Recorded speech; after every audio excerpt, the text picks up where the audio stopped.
So we'll get started with emergency management budget, which is account 291.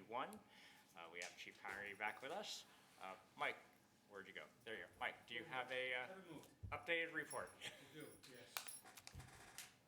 Let's see, so Cheyenne and I met with Andy and Steve, Chief and Assistant Chief, just to go over the changes to emergency management. You may recall, we asked to push the review on this off because there was a stipend that had been in emergency management, but it kind of got switched over into the fire department budget, which I guess in a way makes sense because that's where the salaries generally are. So it gives you a more complete picture. I'm not sure why it got moved over. But it was left in emergency management, so we had an extra $10,000 in this budget.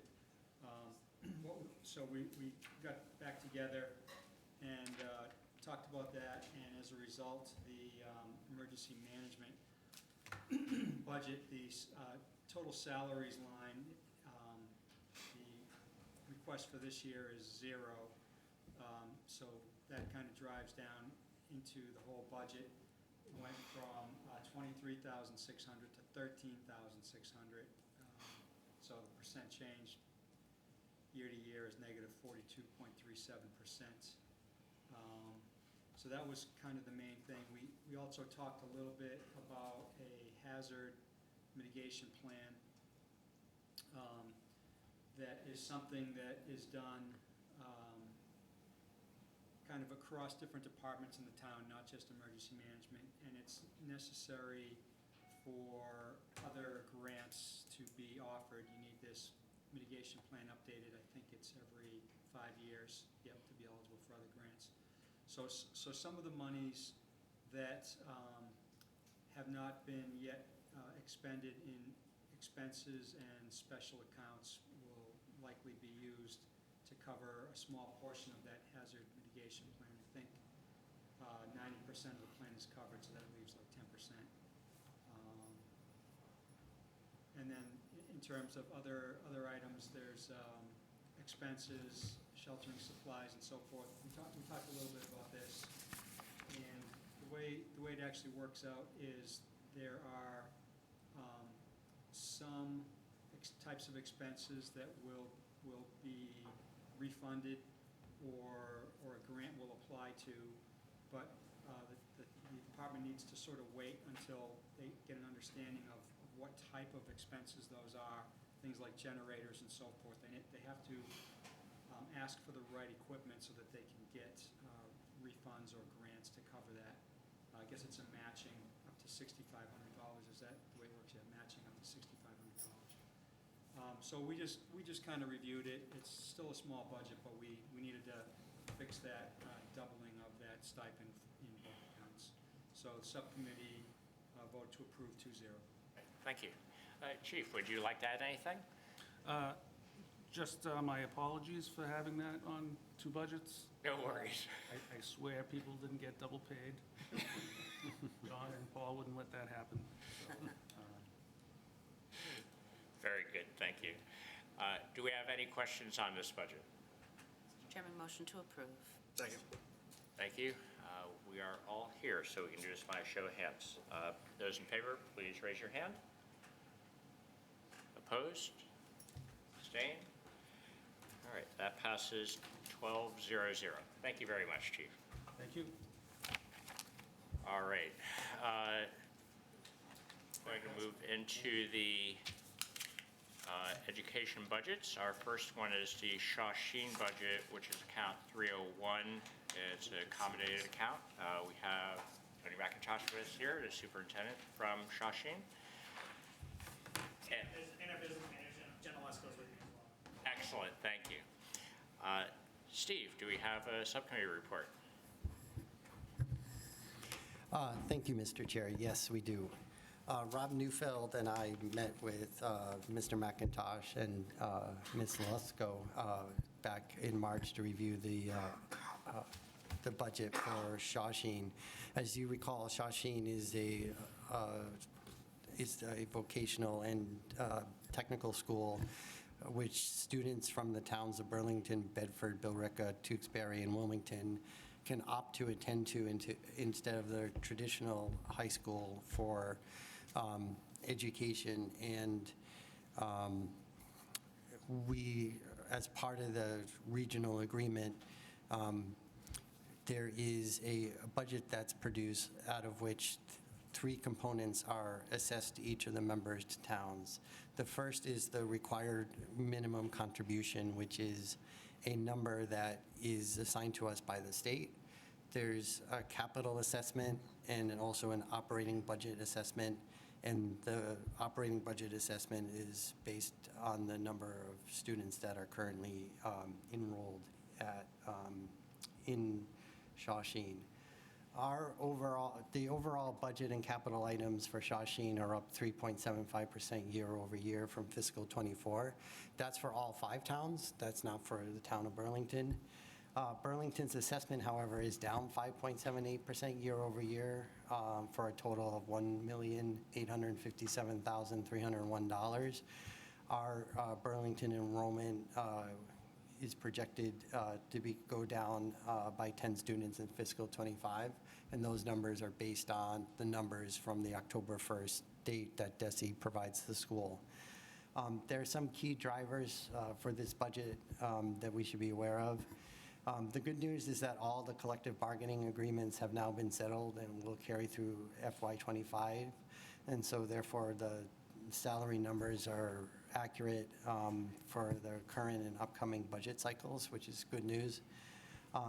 Shawsheen is absorbing 3 FTE positions that had previously been funded through ESSER grant funds. One is a school adjustment counselor, the next is a support services instructional assistant, and then there's instructional paraprofessional as well.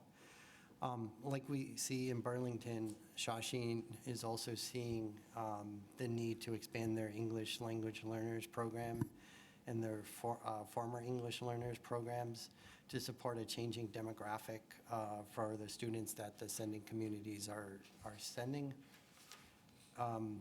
Shawsheen is working to address capital expenditures that are a reality for any school facility that is 50 years old, so there's some concerns over that.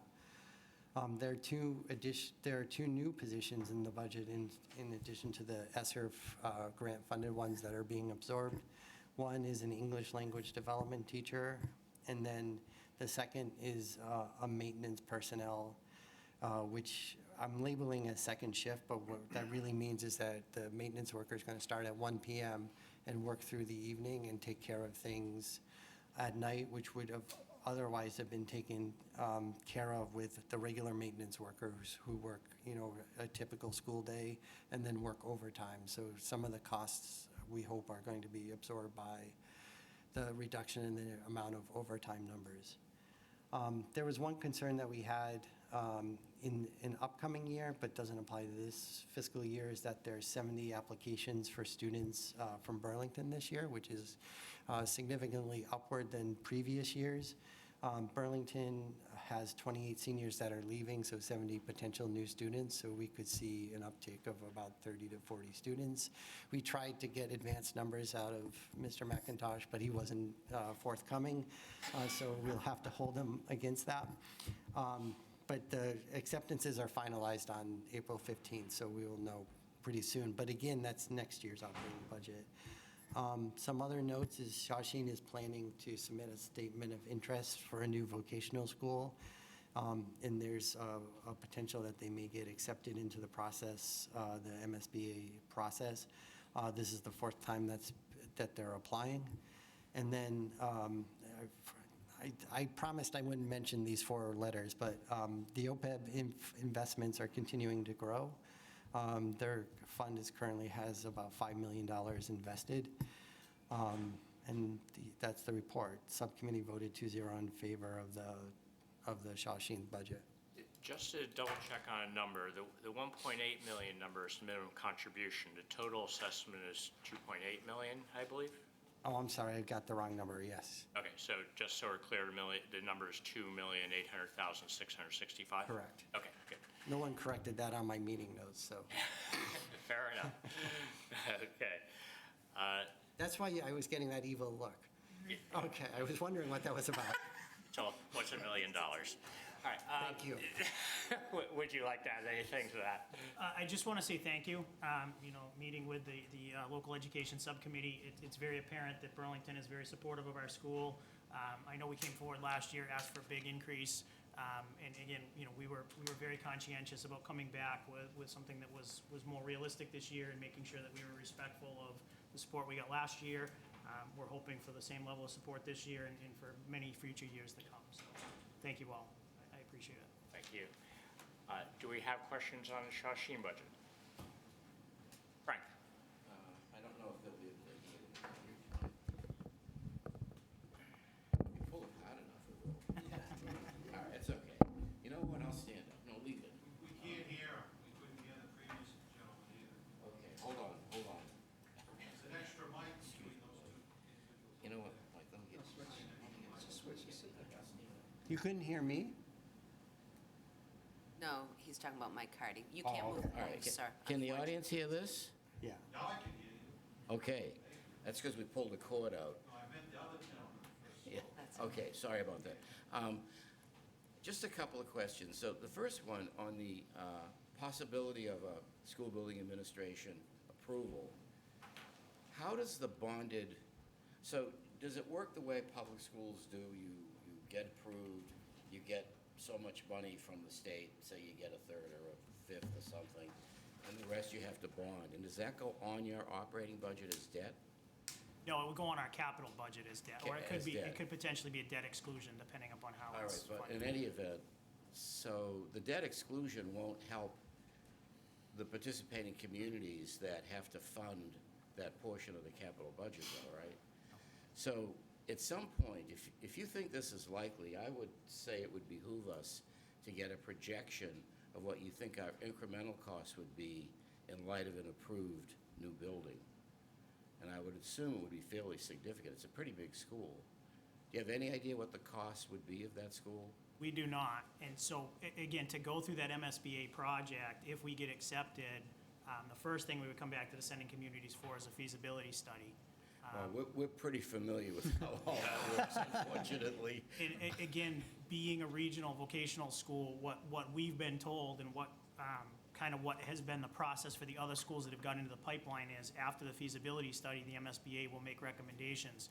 And that's when they'll tell us, this is what we're going to give you, this is the percentage we're going to fund. Right. That point in time, I mean, we don't have that information up Okay. ahead of time, and they don't give that information out before you do the feasibility study. So this is probably years away, at least 2 or 3 before we would be encumbering any of this, but just keep us aware of what's going on there, because I would think it would be a significant increase in what the proportioned cost would be to the communities to fund that, and it's probably going to be a 25-year note. And do you know how many square feet the building is?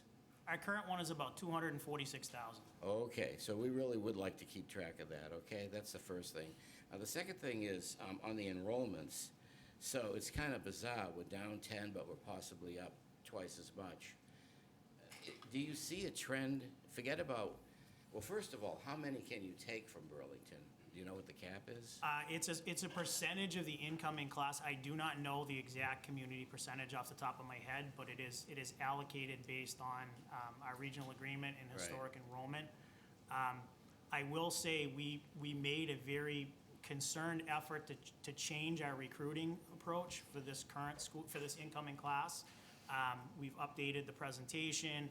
We've recruited a whole new group of staff that have gone out to the schools. We've actually been able to partner with some of our sending communities, including Burlington, to bring 8th graders over during the school day to see what we do and how we do it. So I think that this uptick is from all of these additional approaches, strategies that we brought into place. So I would It's a good assume, thing, yeah. I would assume that will continue. Yeah, it's a good thing. 70 is a big number. I don't know how many of those you could take, but it'll obviously be more than the 10 you've got leaving 2 years from now.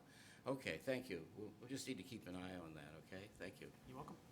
Sorry, Mike. It's really additional questions for Shasheen? No, sit down, you gotta talk.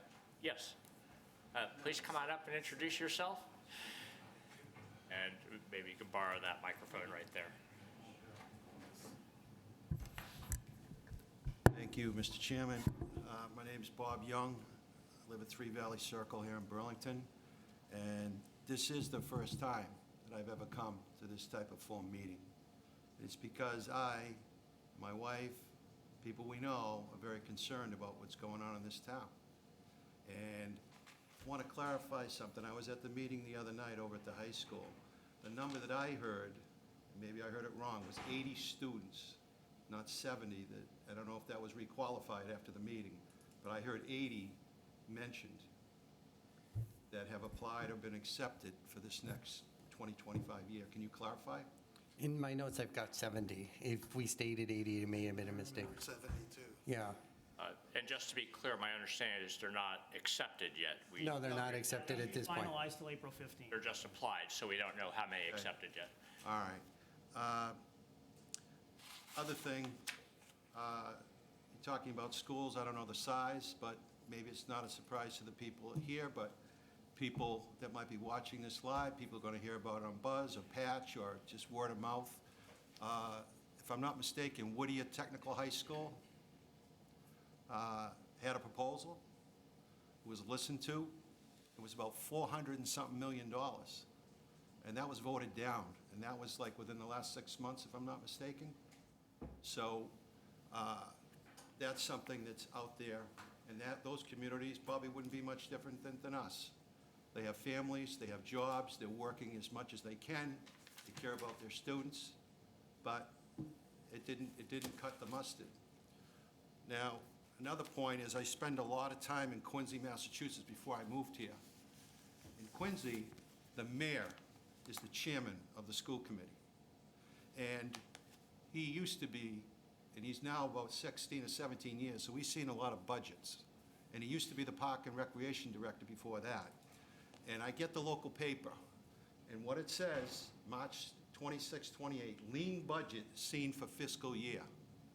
He told all his managers, you're not going to get it very little because a lot of monies are not coming from the state, and it's been reduced already. Firefighters were hit earlier all over this state. If they were going to get a 5,000, they're getting 2,500. They're all cut like 50%. So it's just starting. So abatements have been talked about at different, it's coming. Boston is already verbalizing it. So my point is, and I just got hit, everybody's gonna, if you haven't opened your water bill, our water bills are going up in Burlington. So it all adds up.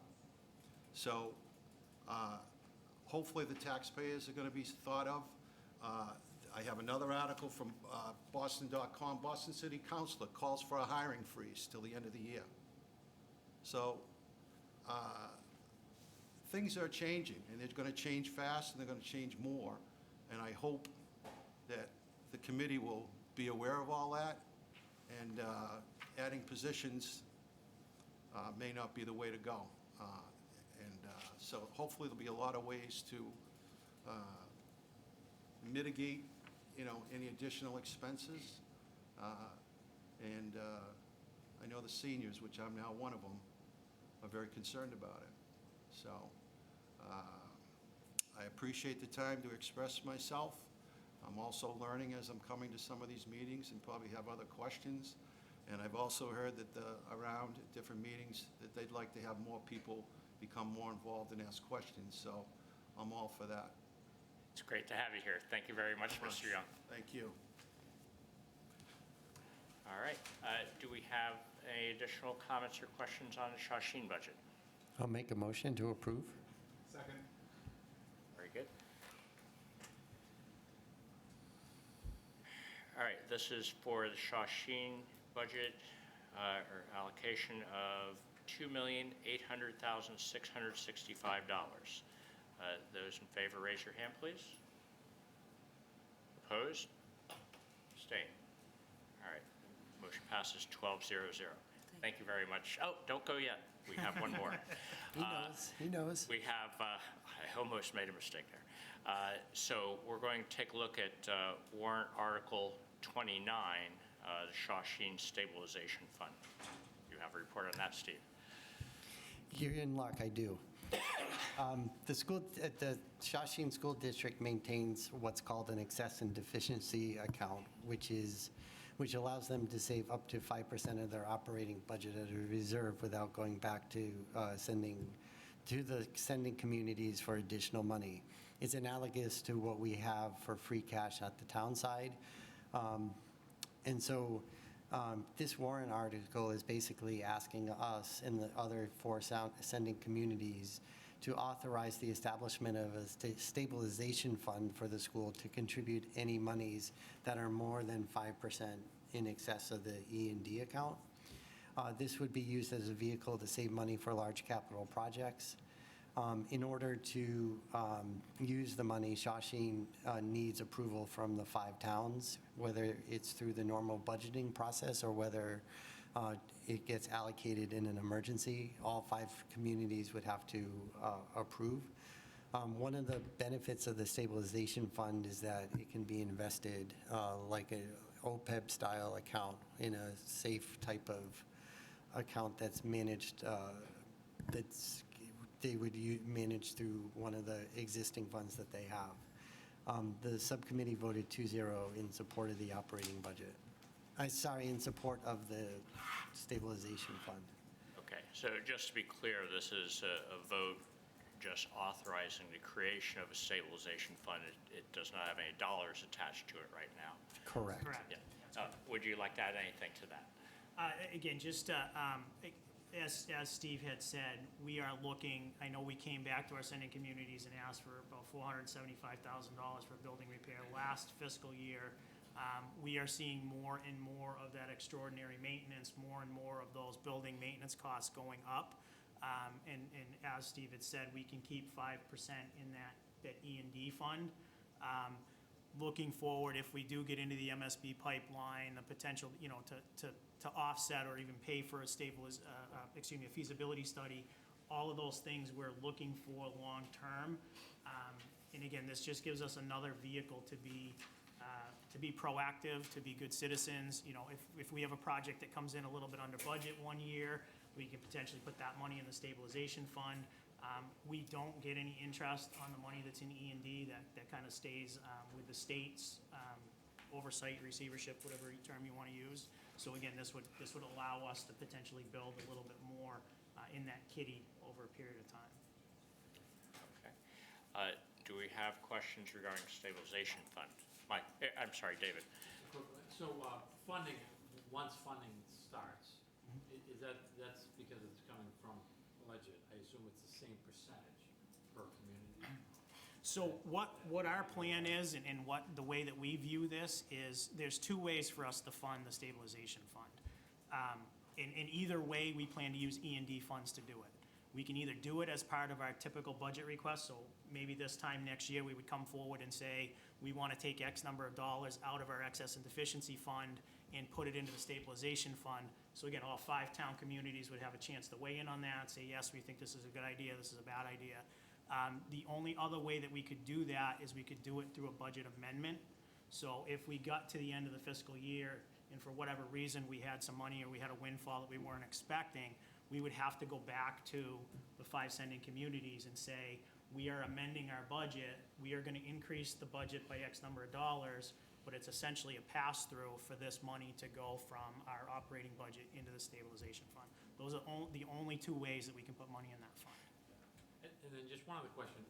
To take money out, again, it looks like each member community has 2 board members? Yes. So, So to take money out, does it work as a percentage of what your rights are within it, or is No.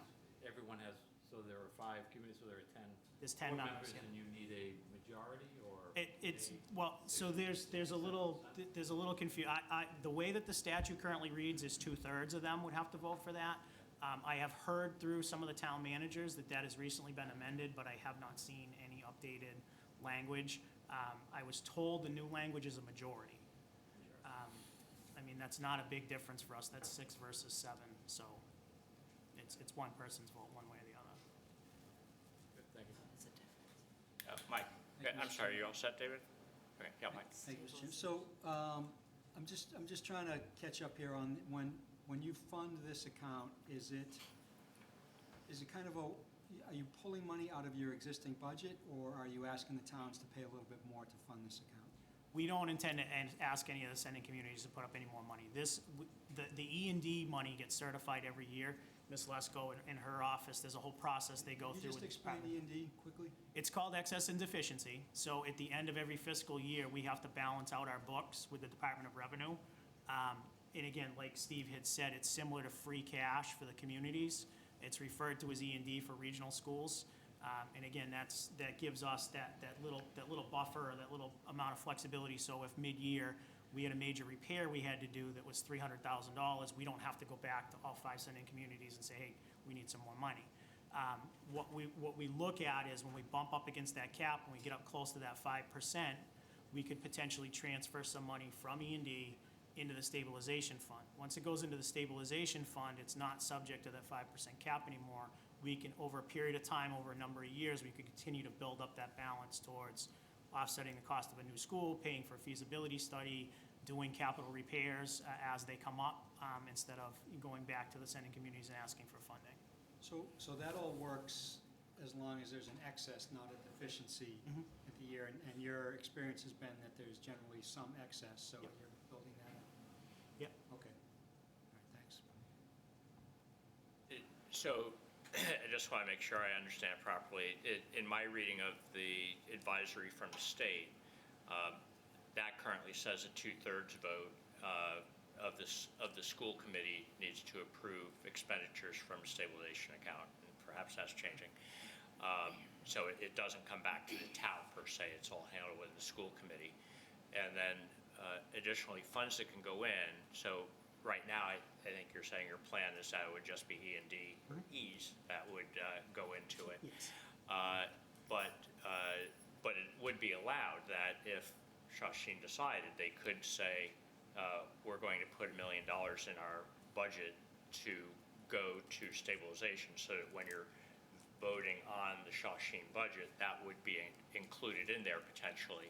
So that would be a second mechanism for money getting into that account, which you're not proposing to do immediately, but once the stabilization is there, that avenue is open. So you just need to be aware of that. I have one clarifying question, though, on that point. Would that be subject to the distribution that the regular operating budget goes through in terms of how that 1 million would be distributed to the towns? It would be part of the capital budget. So Okay. and again, I'm not saying this is our intent, but if that were ever to happen, just like our capital budget and our operating budget get approved through the subcommittee and this committee and in town meeting, everybody would have the opportunity to chime in and say, No. we're not good with this. Yep. This is not something that we're going to fund. And then again, we would have to withdraw the request and start over. And that's the point I wanted to bring out. Thanks. We have additional comments on this or questions? Just to clarify too, I think this gentleman had made a statement earlier. Burlington does have 2 elected representatives on Shawshene School Committee. So there is always 2 people representing the interests of the community of Burlington for these conversations as the budget gets developed, as it gets approved, as we have conversations about E&D and stabilization funds. So there is a mechanism for that information to be shared and to. And to further elaborate on that too, the slide deck that I sent out earlier with the FY25 budget also has an outline of what the budget process looks like for the school. So if people are interested in it, they can take a look and see specifically how the process starts in the late fall and gets it to the point where it gets accepted by the school committee in late February.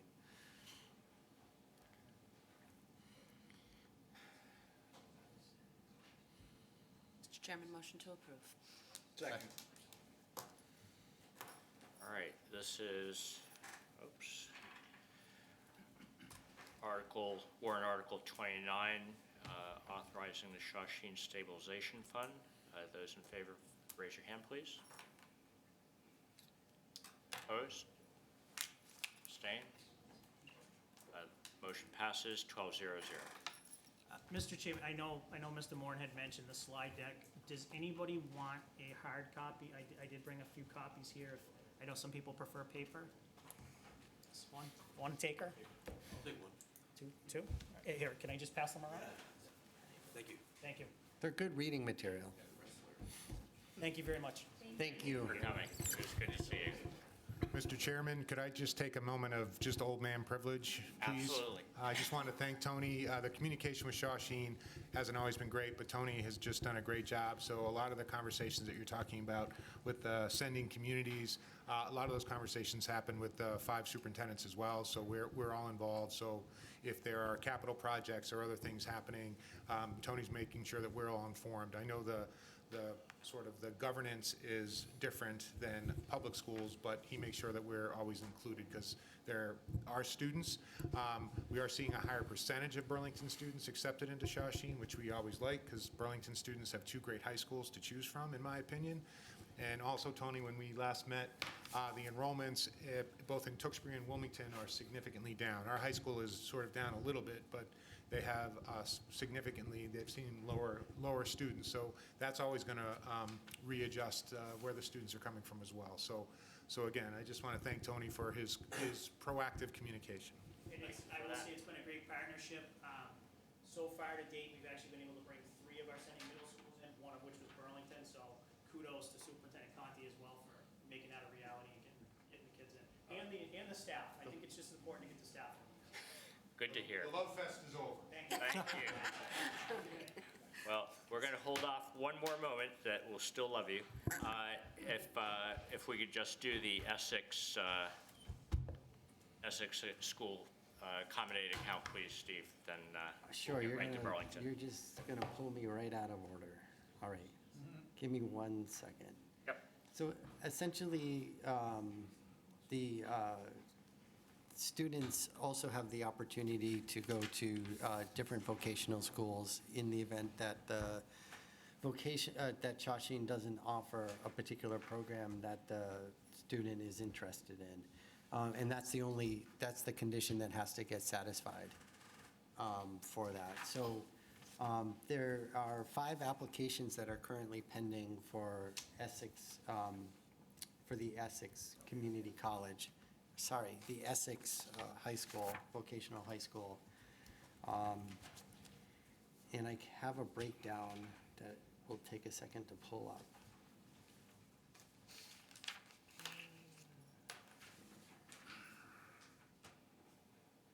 Okay, so currently at Essex, we have 2 seniors and both are expected to graduate on time. 5 applications were submitted for September enrollment.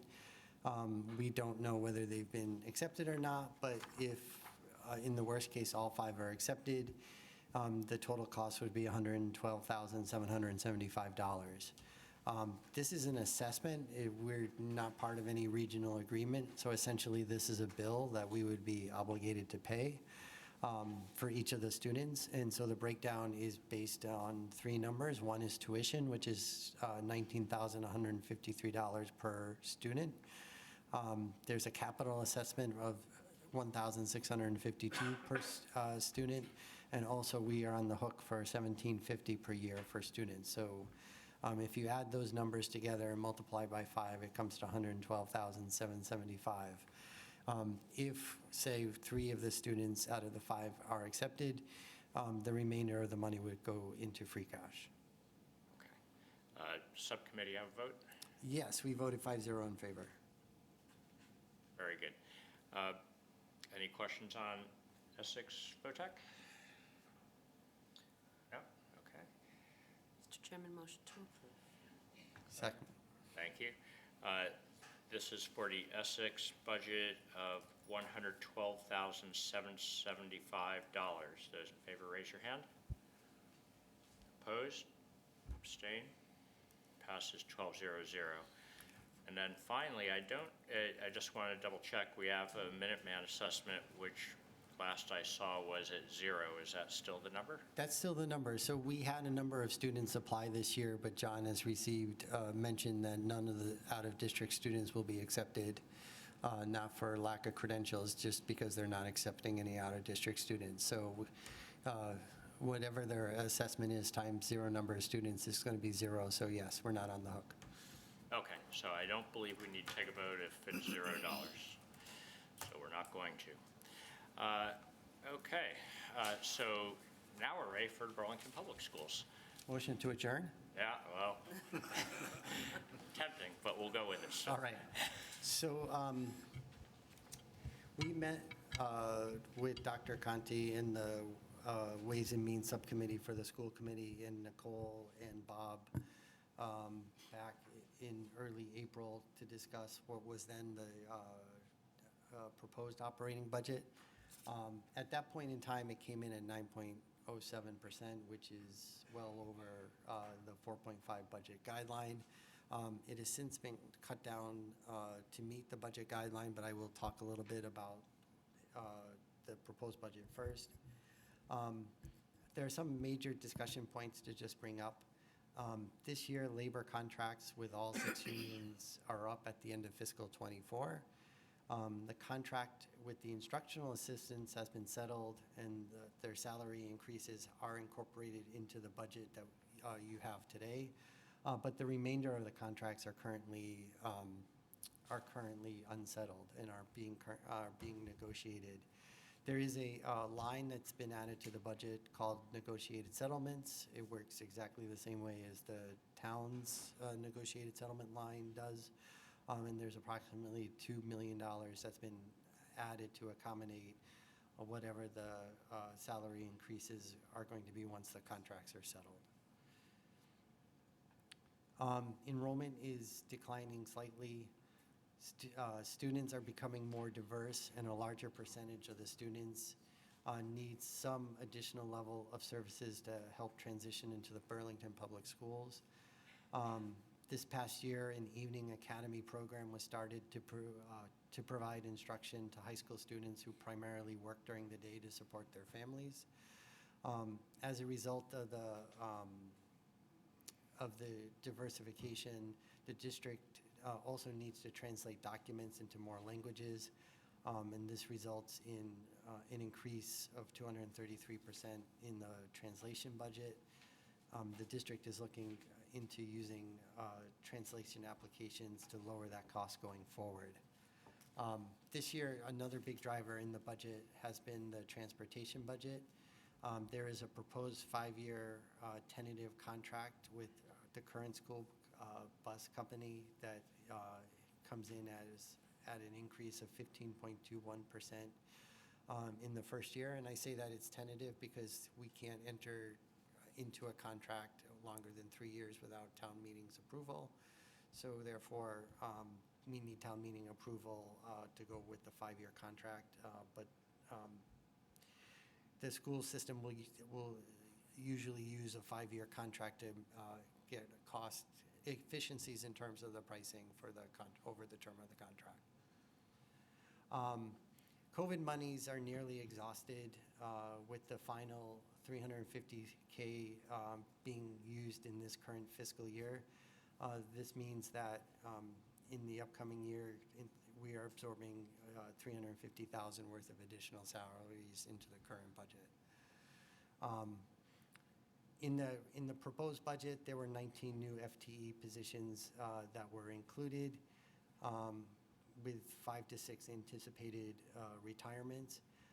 But at this point in time, the approved budget, which was voted on yesterday, includes some reductions in the overall budget that I've been talking about. And so at Tuesday's school committee last night, the school committee voted to reduce the existing budget by $2.8 million through several different avenues. The first is that they removed all new position requests. So instead of 19 position requests, there's just one that's going to be added, and that's a Francis Wyman ESL teacher. The school district feels that there is an extended need to continue to add additional resources at Francis Wyman to meet the requirements of the population there. In addition, instead of the 5 to 6 retirements that we knew about anticipated back in early April. That number is up to 10 to 11. And through additional section count reductions, that can shave off almost $900,000. And the school department is taking some additional money from the school choice revolving account to fund salaries for this upcoming fiscal year, which covers $128,903 worth of the deficit. There's some other changes to expenses, but the three of the biggest ones are removing the staff iPad refresh for $35,300, funding one half of the iPad keyboards that they had planned to use, take monies from the operating budget, and they're going to take those instead from the iPad revolving account. And then finally, they're going to offset a portion of the iPad lease payment expense that was going to come out of the operating budget through the iPad revolving account. And then they are going to reduce the in-service training budget by $164,800 by using in-house training for some of the programming that they had been using outside. And they are going to use that for the upcoming year. And that brings the total operating budget for the school system to $64,690,145 for a 4.50% increase year over year. And from the FTE count, the FTE count for the operating budget last year was 553.65 staff members. And this year is planned to go to 552.94. So I'm wondering if I've got those numbers backwards. But I'll. That's correct. That's correct. Okay, so we're actually dropping about a half or 3/4 of a FTE this year. Okay. The subcommittee voted 5-0 in favor. Great, thank you. Just point out, we have sad news that Megan Wojcik has left the committee, but the happy news is because she's with the school committee here now tonight. In addition, we have Mr. Brooks and Chair Chris Monaco from the school committee. We have Superintendent Dr. Conti and Business Manager Cole Koshowitz here also. And a huge, everyone, I hope. and a huge thank you for the entire school committee and the staff at the high school to work through the operating budget, the review of the operating budget and the capital warrant articles. We had 2 great sessions last week with them and another session tonight, so thank you. Excellent. Dr. Conti, would you like to add anything about the budget? I think Steve did a great job covering everything in the context, and it was difficult for us to bring the budget to guideline, but we feel like we did that. The one thing I just wanted to point out is the $129,000 from school choice for a couple positions is not something that I would recommend doing long-term, because essentially we're setting up a $129,000 deficit for fiscal '26.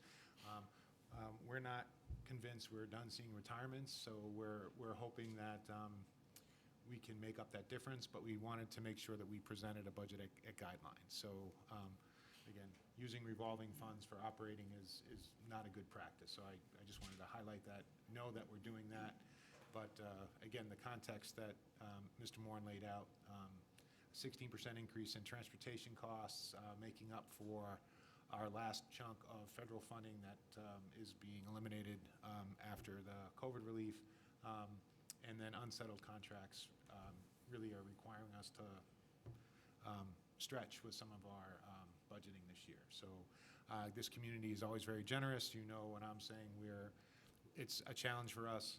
It's a relative word, but I'm just saying for what people's expectations here are, we believe that the 4.5% is a budget that would allow the school committee to negotiate contracts with employees reasonably, and then and we feel we can continue to deliver our programs that people are used to. Great, thank you. Okay, $60 million. Got a few questions on this. 64.6 million. Do we have questions? Sonia? Thank you, Mr. Chairman. Dr. Conte, just for a point of clarification, so your hope is that some of those retirements will offset using some of this school choice money in this current budget, or will offset what's coming for the, the deficit that may come the I'm following year? hoping that before we do fiscal '26, next year's budget, that we would have made up that $129,000 with retirements that are forthcoming this year. I just don't like spending operating funds from revolving dollars. It creates a hole. Agreed. And then my last question, thank you for the head count, Steve. So you're adding somebody, but you're down just under a full-time person. So are you, in your opinion, is there someone that you're not filling? Or not in your, is there someone you're not filling in a retired slot, or is it more just shifting some of the? Through the chair, Ms. Rollins, I think it's a combination of both. So we're trying to make sure staffing follows where the students are. So if we have a grade level or a section count that is not needed because enrollment has declined and someone retires, then we wouldn't backfill that position. So we're trying to make sure that our staffing, again, fits our enrollment, and we're trying to do that through attrition, meaning through retirement, so that we're not reducing anyone in force. Thank you. Additional questions? Mike? I think Sonia kind of covered this question, but just for me to be clear, so 10 to 11 people are retiring, is what Steve said roughly, and they're being replaced by other people, but what we're not doing is adding any new positions. Correct. Yes, sir. Okay, all right, thank you. Again, the one new position we're adding is an English language teacher at Francis Wyman, and they've seen an 80% growth in their students who require English language services. So that's just a matter of volume. Our enrollment may be declining, but the students that make up that enrollment, they may change, and we need to address those. What is the enrollment this year versus last year overall? Is that budget, Nicole? No, I don't have that in the budget.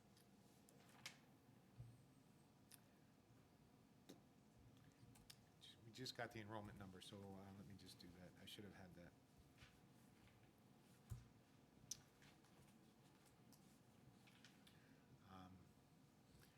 I can, Mr. Eiler, I can describe it sort of generally, is our high school's probably down about 100 students. Our middle school is actually up. We have a very large 7th and 8th grade class, and then we're seeing a lower enrollment in early elementary. So the kindergarten students we have coming in are below what we've normally seen, so I can sort of tell you the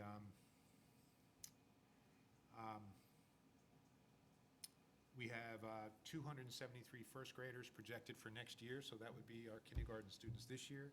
And so far, we've registered 211 kindergarten students. That's always kind of a wild card because we could have parents, families move in and register all summer, but we've really tried to do a good job reaching out to families, working with the town, with the census, and really trying to make sure families are registering children who are going to be age appropriate for kindergarten for next year. But we're seeing some enrollment decline in early elementary. Ballpark was like 3,500? Total? Yeah. Yeah. Okay. Okay. Okay. Do we have additional questions? Doug? Couple. One, just to carry on that. So what, over the years, we've had a steady increase in ESL, English language learners. What percentage are we at? Like in the high school, how is that growth? What is that looking like? Well, I think when I first came, we had probably 40 students or so, and now we're over, I think we're close to 400 students. So we've seen significant growth over that time. We've also seen the profile of some of those students change. And again, all students are welcome, and Sure. I hate having these conversations from a deficit perspective. So I think the diversity that they're adding is a strength. When I first came, the second most frequent language spoken in Burlington was Gujarati. and now it's Spanish. So we're seeing students requiring English services had more formal education 100 years ago when I first came. Now we're seeing more students who have interrupted or very little formal education, and that's why we're trying to create programming and potentially have staffing to serve the needs of those students. This committee supported and town meeting supported an alternative day program because we're seeing many students, 14, 15, 16, 17 years old, coming into Burlington. Our population is largely from Guatemala. They are working in the restaurant industries here in town, and so many of them work 3 to 12, 3 to second shift full-time. They're very hard workers. They're, again, very good students, very good kids. We created the day program to try to get them to attend school, get them through, and get them their diploma. So we've had some success there. So again, it's hard for me to profile. Again, Burlington is wonderfully diverse. There are 57 languages, I think, spoken across the district. But the profile of students making up that diversity has, again, changed over the last 10 to 12 years. Yeah, and I appreciate the sensitivity, and I know you always struggle to talk about it, and I get that. I think it's important that we come up, and I guess I'll put it on you guys, that the schools come up with a way to explain that changing demographic, because it does, we should teach them that. I mean, that's what we're here to do, but it's become more expensive, and it is shifting cost, and it's putting a real burden on the schools, and I think most people, most taxpayers would be shocked to hear that there were 400 or that it shifted this way. And especially when I mean, since I've lived here, it's always a shocking number of different languages that are spoken in the houses. But as I think you touched on, they tended to come with more formal education, which was an interesting problem for you with, we have all these languages, but not the same problem as you're facing now. And, I think you guys are doing a good job with it, but we have to figure out a way to make people aware that this is 400 kids, that's a lot. That's a lot of kids that need some Yes. amount of extra help. And also in that population, Massachusetts is a right to shelter state, which I'm sure you've heard about, and Burlington does have families who have been relocated to Burlington, and families tend to come with children, and then we are required to educate those children as well. Yeah, I just think you face a lot of challenges that people are completely unaware of, which is not necessarily fair in that way as you look at your budget. Can I keep going? Go on. So you have one settled contract. What are the terms of that one? Like, what did we end up with raises, or how did that work? That was our instructional assistants. It's really hard for me to sort of give in exact terms because we're negotiating with sort of everyone else. It is a public contract, but we did significant restructuring of the instructional assistants. We created 2 salary scales because what we were finding is the jobs were significantly different. As we've created in-district programs, that's for I'm going to say low incident, but that doesn't mean anything. Students who have more significant learning challenges and potentially behavioral challenges and physical challenges, the jobs of the instructional assistants working with those students are significantly different than, for instance, if you're instructional assistant in a regular kindergarten classroom or something like that. So we were having trouble retaining people and recruiting people, and they're very challenging jobs, and the students require lots of support, and along with very talented teachers, our instructional assistants are critical. So we've created a different pay scale. So I can't just tell you it was a 3% increase because I think it was a lot more than that. I think it was a 1% COLA, but it cost us more than that because we split the schedules and added steps and took away steps, and it was important that we had a starting salary that we felt created a living wage for the people in these jobs. And so that's really where we did, what we did. Thank you. I think that was it. Yep. David, you had something? Yeah, just, I don't think there's a question in here, but it's just something I always, when I hear the bus contract coming up, and I always think about it. So, you know, you're driving the roads in like, almost like Beeline, where it just doesn't seem like the buses are getting used very much. They are getting used, but every time you're behind a bus, or you're seeing the stops, or you're seeing the lines of cars going to the schools, there's just a lot of cars and people that are using them. We have to provide bus service, as we should. I don't know if there's a way to get creative in figuring out, can you get by with less bus stops, or, I mean, we came up with a lift program. I'm not saying a lift program for kids at school, but I don't know if there's a way to better organize it, that it just seems we spend a lot of money, and I just don't know how much it's really being used.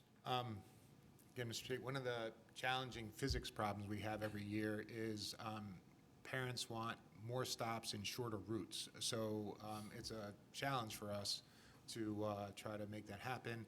I think sometimes when people see empty buses, it would depend on the route or the level or the tier. So we operate with, I think, 18 buses over 3 tiers. So we have the middle school requires all 18 buses. Then we group Pine Glen, Fox Hill, Memorial as a second tier, and then we have Francis Wyman in the high school.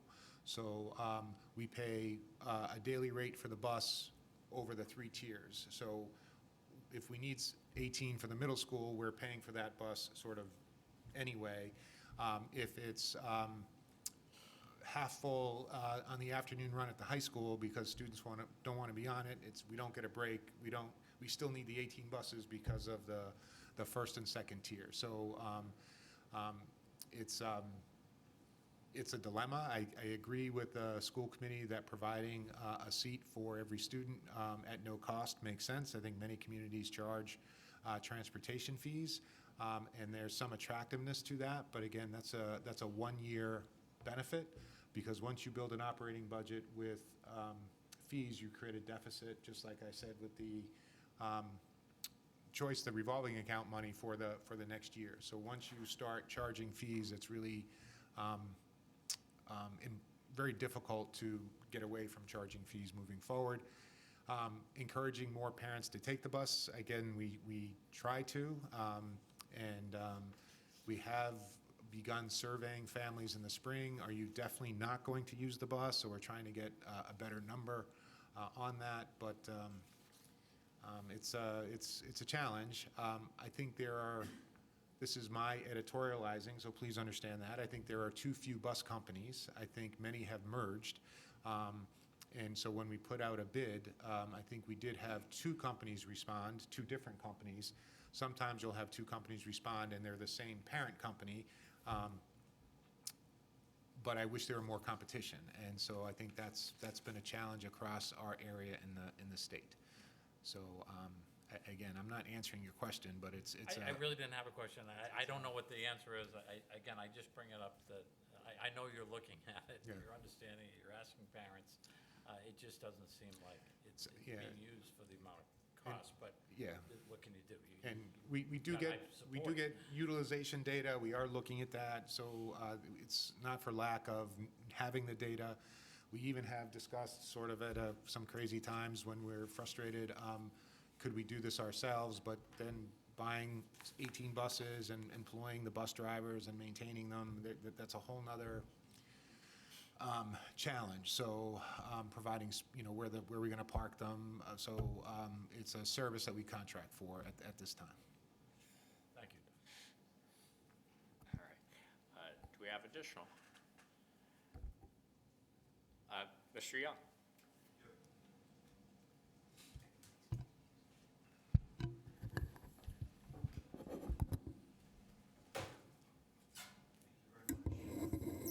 So, Mr. Conti, are students required under Massachusetts state law to go to school to at least a certain age? I believe so, yes. Anybody else want to take a stab at that question? Are they required to go. to a Let's certain move on age. to your point. We don't want to Okay. do guessing Oh. games. I would think someone that's the superintendent would know that law, to be honest What with is your you. point, sir? My point is, I sat here and I listened the other night, and I'm hearing again tonight, and I'm very curious.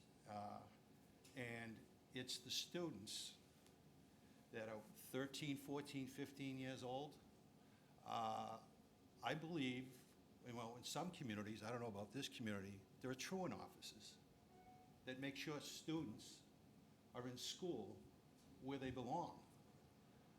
And I'm just shocked that, some focus is not on that. There's also, so I'd like to have a response to the fact that children of that age should be in school 100% of the time, during the day with everybody else, please. They should be in school with everybody else. Okay? And isn't that by law, sir? I think till age 16, yes. Okay. And you mentioned earlier, I think it was 13, 15, and 16-year-old kids, right? I did. Okay. And if someone is even working that, I mean, it's tough for an adult to go to college at night and take courses and have a full-time job. So these kids are not at 100%. Would that be a fair statement when they're going to this other learning experience that you highlighted? Are they at 100%? I think some of these kids are at 140%, sir. They're working full-time and they're attending school. You missed my point. I'm talking about, do they have the energy to, versus a student that's not doing what they're doing, which is against the law. I Are they, think, are they ready to go in the morning? Excuse No, me. they're not even These there. may be good points, but they don't directly pertain to the budget, which is what we want to focus It on does, here. sir, because he started another program for students that should be in school, regular school. Mr. So those funds, I I'd like to think- know how much that was and what he's paying for that, because that is a budget item, and those students, it has nothing to do with them, how hard they work and so forth. They're not old enough to make that decision. And if One moment, parents, please. Ms. if Rawls? parents are not having their children, Hold on, please. Yes, Sonia? Mr. Young, correct? Is yes, that your name? and you are? Sonia Rollins. Sonia Rollins? Yes. Okay, thank you. Mr. Young, Dr. Conti is describing something that was, first of all, placed in not for this budget season, but prior. I'll say that to you. What I think the chairman is telling you is there's a vision. I would ask you to just hold back on saying he's decided, your school committee has decided, that there would be an alternate education system for children who are working because they have to. So very similar, sir, how you came to us and said to talk about budgets and talk about people and what they have to bring in financially to help their family, or you and seniors having to take in. These children are actually working because they have to. So we, as a community and the state, are required to educate them. Our goal is to educate them as best we can, but not everybody fits in the same model. I actually take my hat off to the superintendent and the school committee that they found another model in order for these children to be educated as the law requires and have them work so that they can support their families. Wow. It's a very clear statement to me. So what I would ask you, sir, is if you have a question about what the town is doing as a vision for what they're serving, that's a school committee debate. That's a discussion to be done at school committee. Yeah. What we're seeing now is a budget based on guidelines that the school committee has put forward. That's, So I do want to tell you that while you see Dr. Conti as the person to direct the question to, and forgive me to the school committee members who are saying this while I say this, he is following and instituting something that his committee has put forward as the vision and that town meeting has approved in years prior. If there is a discussion about whether that was the correct move to make, that happens at the school committee meetings. I hear what you're saying. I'm going to take it offline because I'm going to do some more investigating. Absolutely. Okay? I would And, encourage you to do that. I still say that if we had children that were not in Guatemala, that were working the hours that I'm hearing they're working, I can't believe anybody that has children of their own would condone this. Okay, It's just- excuse me, it's- we're it's going to move on. morally We wrong. understand your point. So- We got it. We're not Okay. going to repeat it. That's fine. So, I have one other point. I went to the meeting, as I said the other night, and I haven't heard it tonight, and I'm not sure I heard it the other night. I heard a lot about children that need extra help. I'm curious about the students that are exceptional. I didn't hear anything tonight. I don't know if anybody else heard anything tonight about students that are outstanding and that should be challenged, and their parents are paying taxes, and they should be taken care of. Could the superintendent speak to the fact of what is he's the head of the school department with the school committee, what is he doing for those children? I think it's an excellent question, but this is really getting into particulars of what kind of programs the schools are offering, and that really is a question for the school committee. So I would suggest you go to the next school committee meeting. Well- And those are, they're setting the policy on what types of programs they're looking to offer. So I don't think we're going to address that in a budget meeting. It's a fair question, but this really isn't the right Thank you. forum for I it. appreciate the time, but I think you have talked about other programs. And so that seems to be a budget point. But, you know, I'll let it go. I'll take it offline. I greatly appreciate the time that the committee's given me, but I'm very, very shocked. And I definitely appreciate the fact that you're 100% of our audience and that you're here. That it means a lot to us that you are interested, so I appreciate that. So, but I'm thankful there's communication vehicles that's getting the message out, and I hope other people will take seriously what I started to bring in tonight, because it's not right. It's not Okay. right. Thank you. Thank you for your points. Frank, you could go over to the microphone, that'd be great. Thank you, Mr. Chairman. You'll probably kill me for this, and I don't want to reopen a can of worms, but I just want to make a point.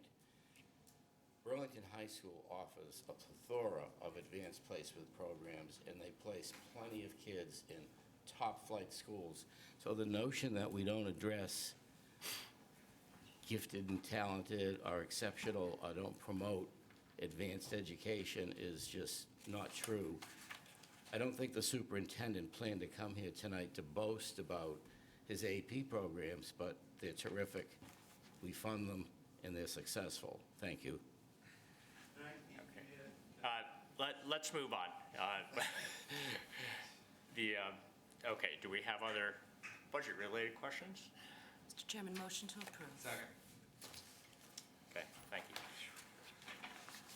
All right, this is the Burlington Public Schools operating budget of $64,690,145. Those in favor, raise your hand, please. Opposed? Abstained? All right, motion passes. That's 12-0-0.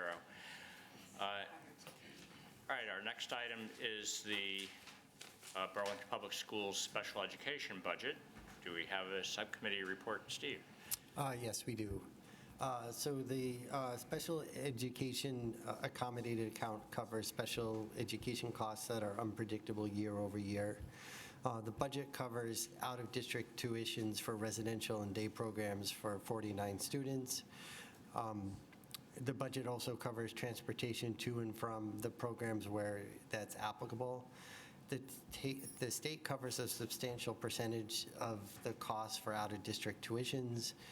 The district applies the current fiscal year credit to the upcoming year, so that means we're using last year's circuit breaker to offset some of those costs this year.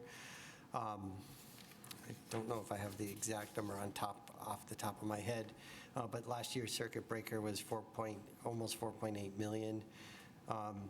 Like in-district transportation costs, out of the district transportation costs are also up 12% this year. The total budget this year is $15,206,011, which is just slightly over $1.003 million increase, 7.1%. Some of the drivers for the increase. Our lab tuitions are up 29% year over year, although some of the out-of-district tuitions are down 14.9% year over year. There's 4 new FTE requests in this budget, one BCBA, and apologies, the acronyms, I'm dropping those today. A DSC instructional assistant at Pine Glen, and 2 new DSC instructional assistants at Marshall Simons Middle School. Subcommittee voted 5-0 in favor of the accommodated account. Thank you. Do we have additional on that, Dr. Connie? Again, just gratitude. Again, the accommodated account is a gift. We take it very seriously. These are the most volatile educational costs that we have. So we don't certainly take this account for granted. A lot of the staffing levels are mandated depending on the enrollments that we have. So the additional instructional assistant is because of an increasing number of students. Creating in-district programs, high-quality in-district programs, also lowers the need to send students out of district. So I know the programs are expensive, but there is some cost avoidance that we have discussed in the past. Never mind a reduction in some transportation costs that would be required for us to also send.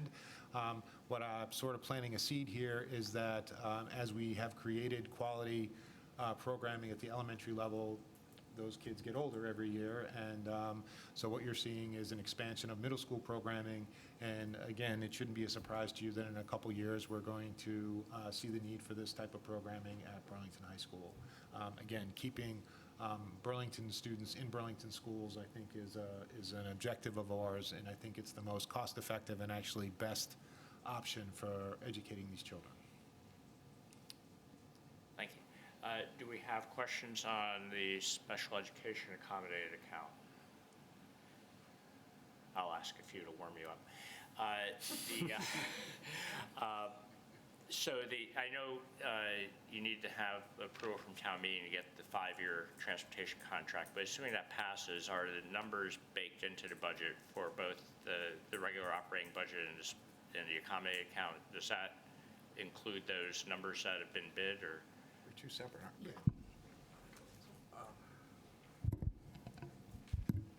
So primarily the transportation contract is in operating.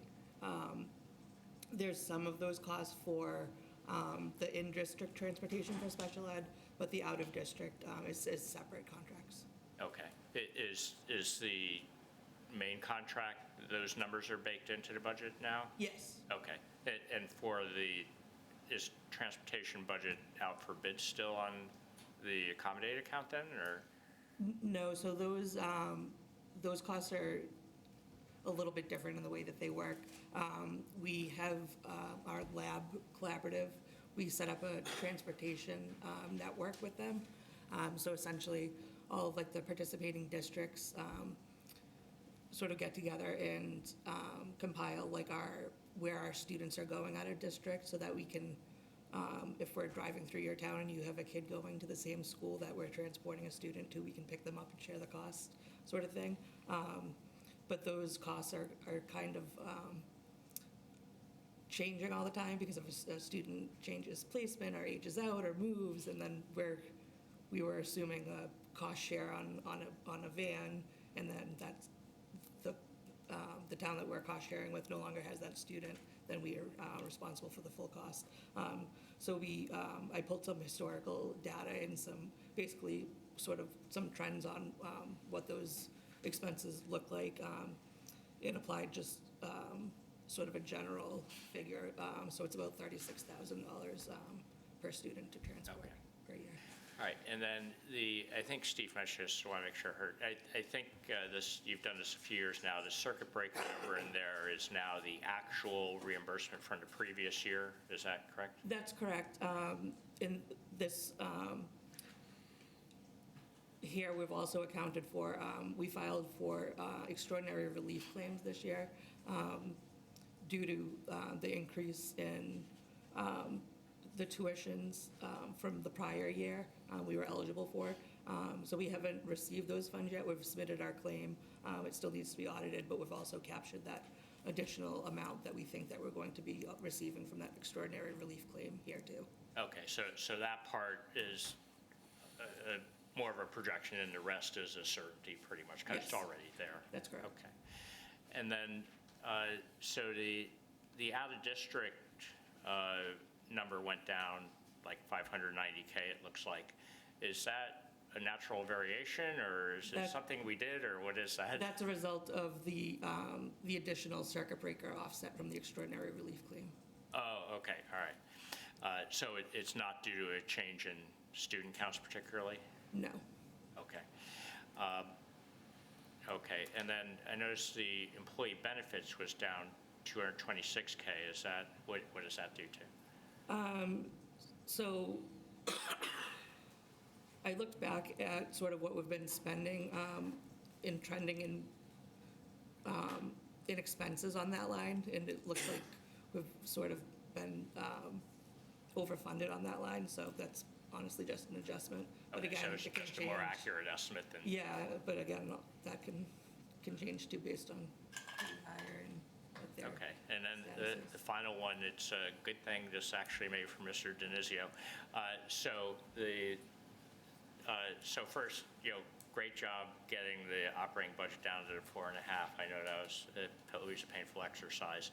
And for the accommodated account, our guideline was 6.5, and it came in around 7 and so, on this. So I guess the question for Mr. Denizio is that, does that put us out of whack overall, or is it averages out with other stuff? And I'm getting the thumbs up that that's not an issue, so that's encouraging. Okay, great, thank you. Okay.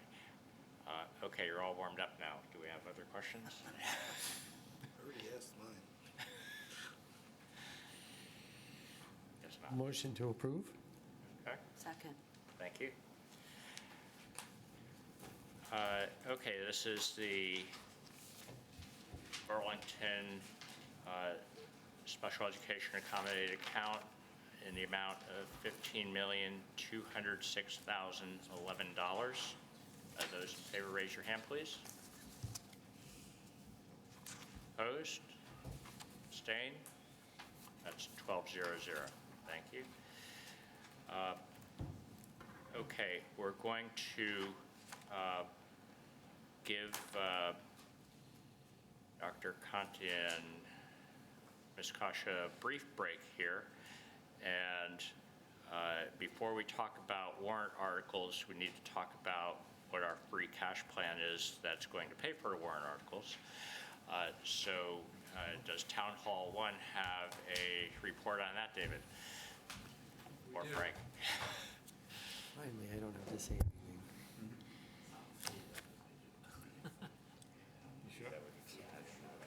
I'll pull up my notes in the office and use I did it cool. Yeah, I love it, actually.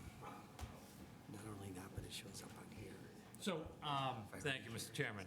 So we did, Frank and I, as we do each year with the administration, kind of go through our free cash Takes us up to understand it, understand what we've got on the budgets, on the debt schedule, what we are looking at warrant articles and other expenditures, to kind of get a plan set for how we fund these projects.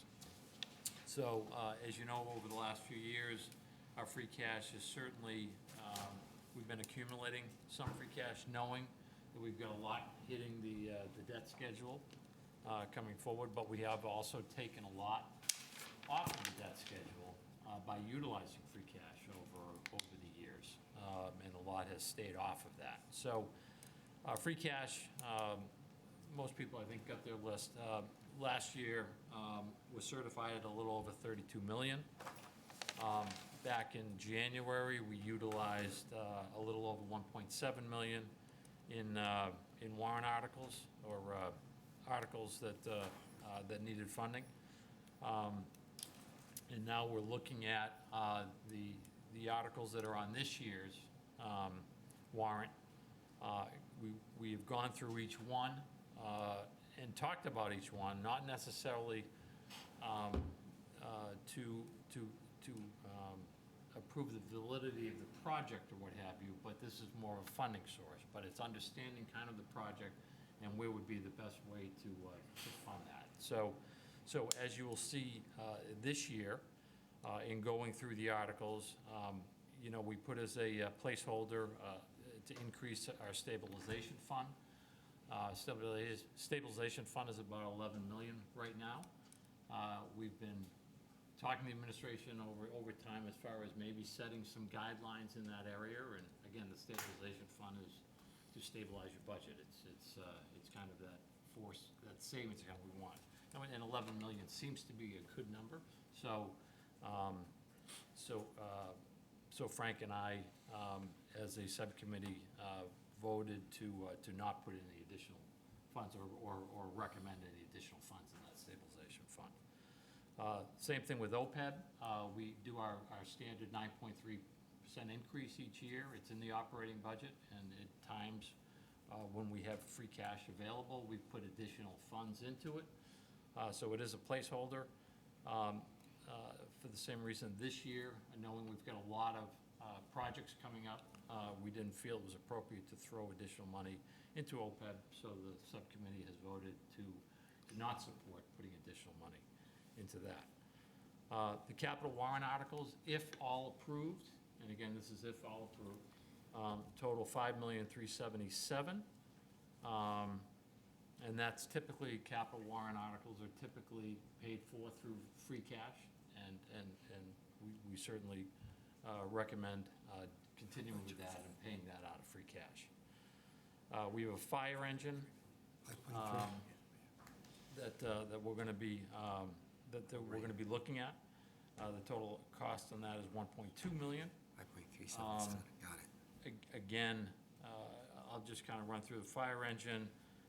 There's road bond work that we do every other year at $3.5 million. That's on the budget. There's a sewer pump station, Grandview, of $2.5 million. There's the Mill Pond PFAS resin replacement of $1.2 million. So all of those larger numbers, but with a fairly good free cash position.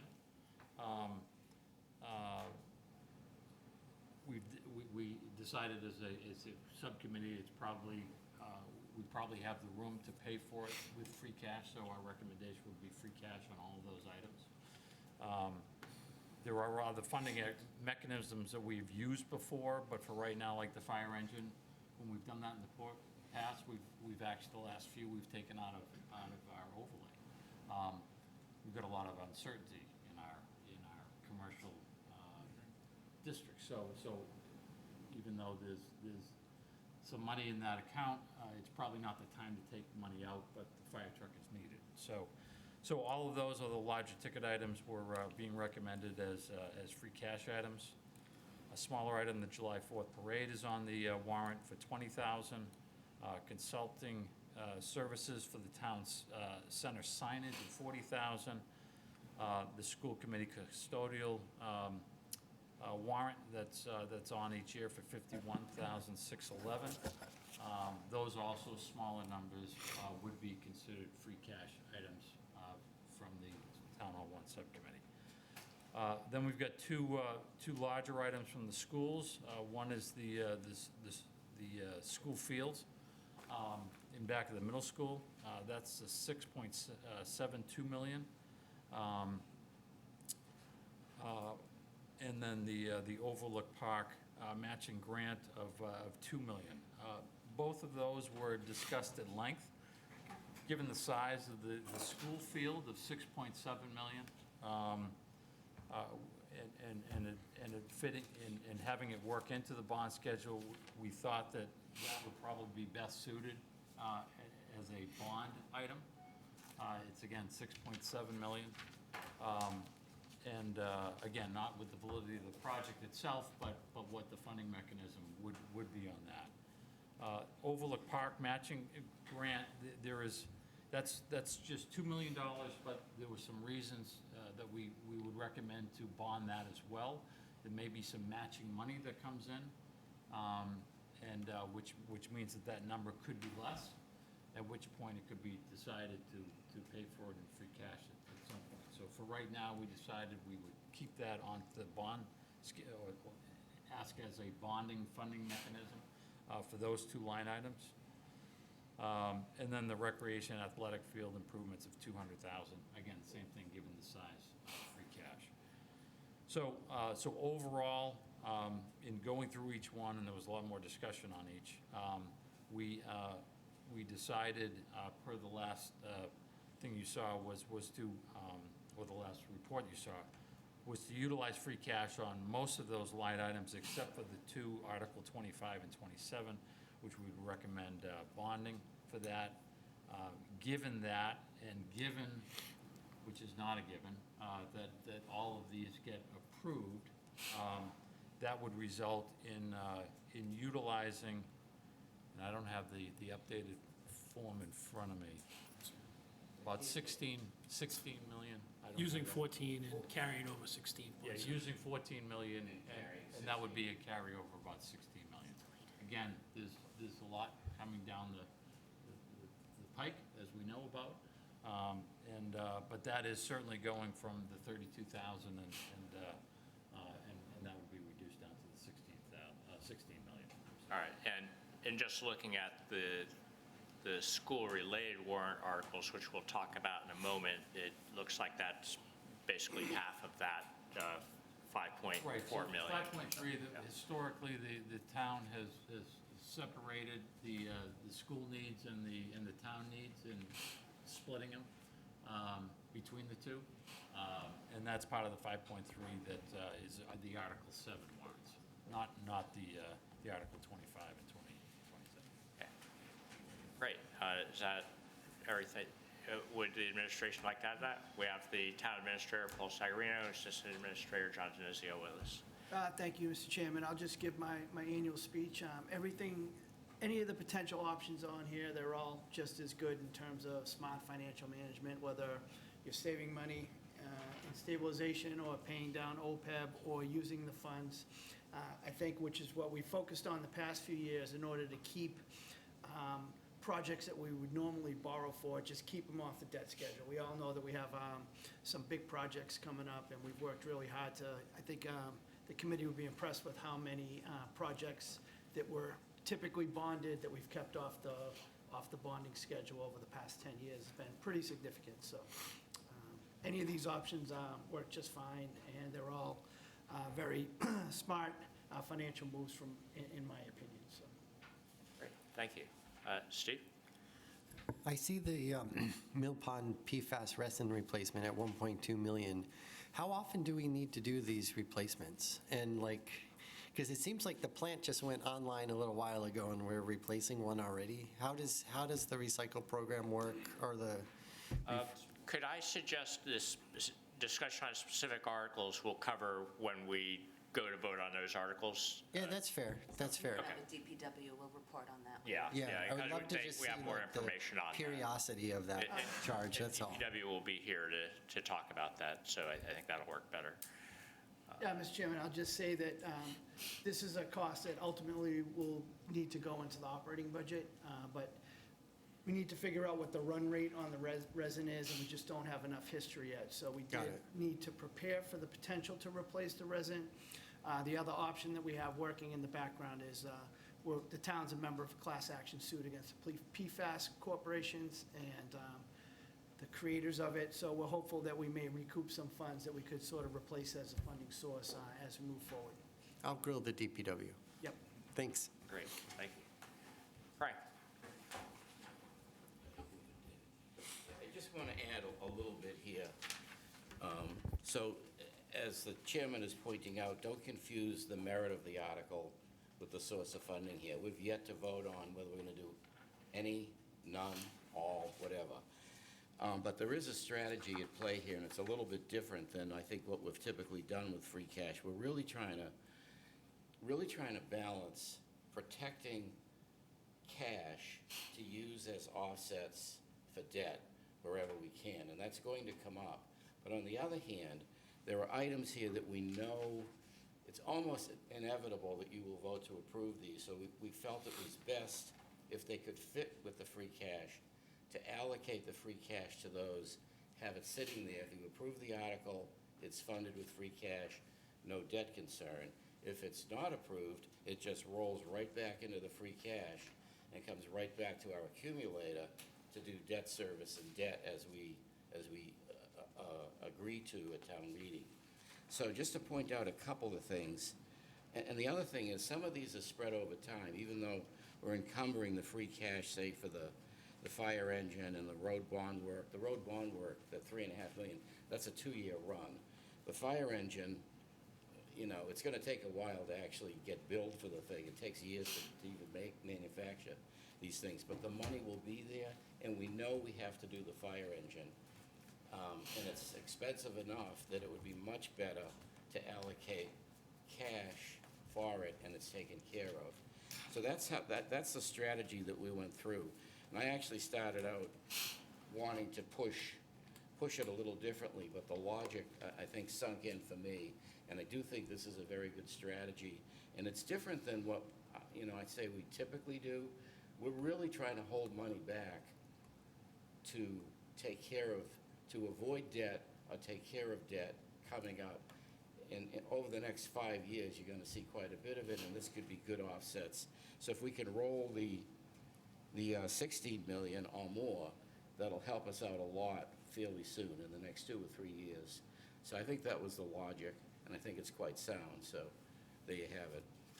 I would assume since we imagine that interest rates are the local maximum and they're likely to go down. Well. And I know there's no guarantees, that would suggest that favoring using free cash over borrowing is I'm not so sure about that, actually.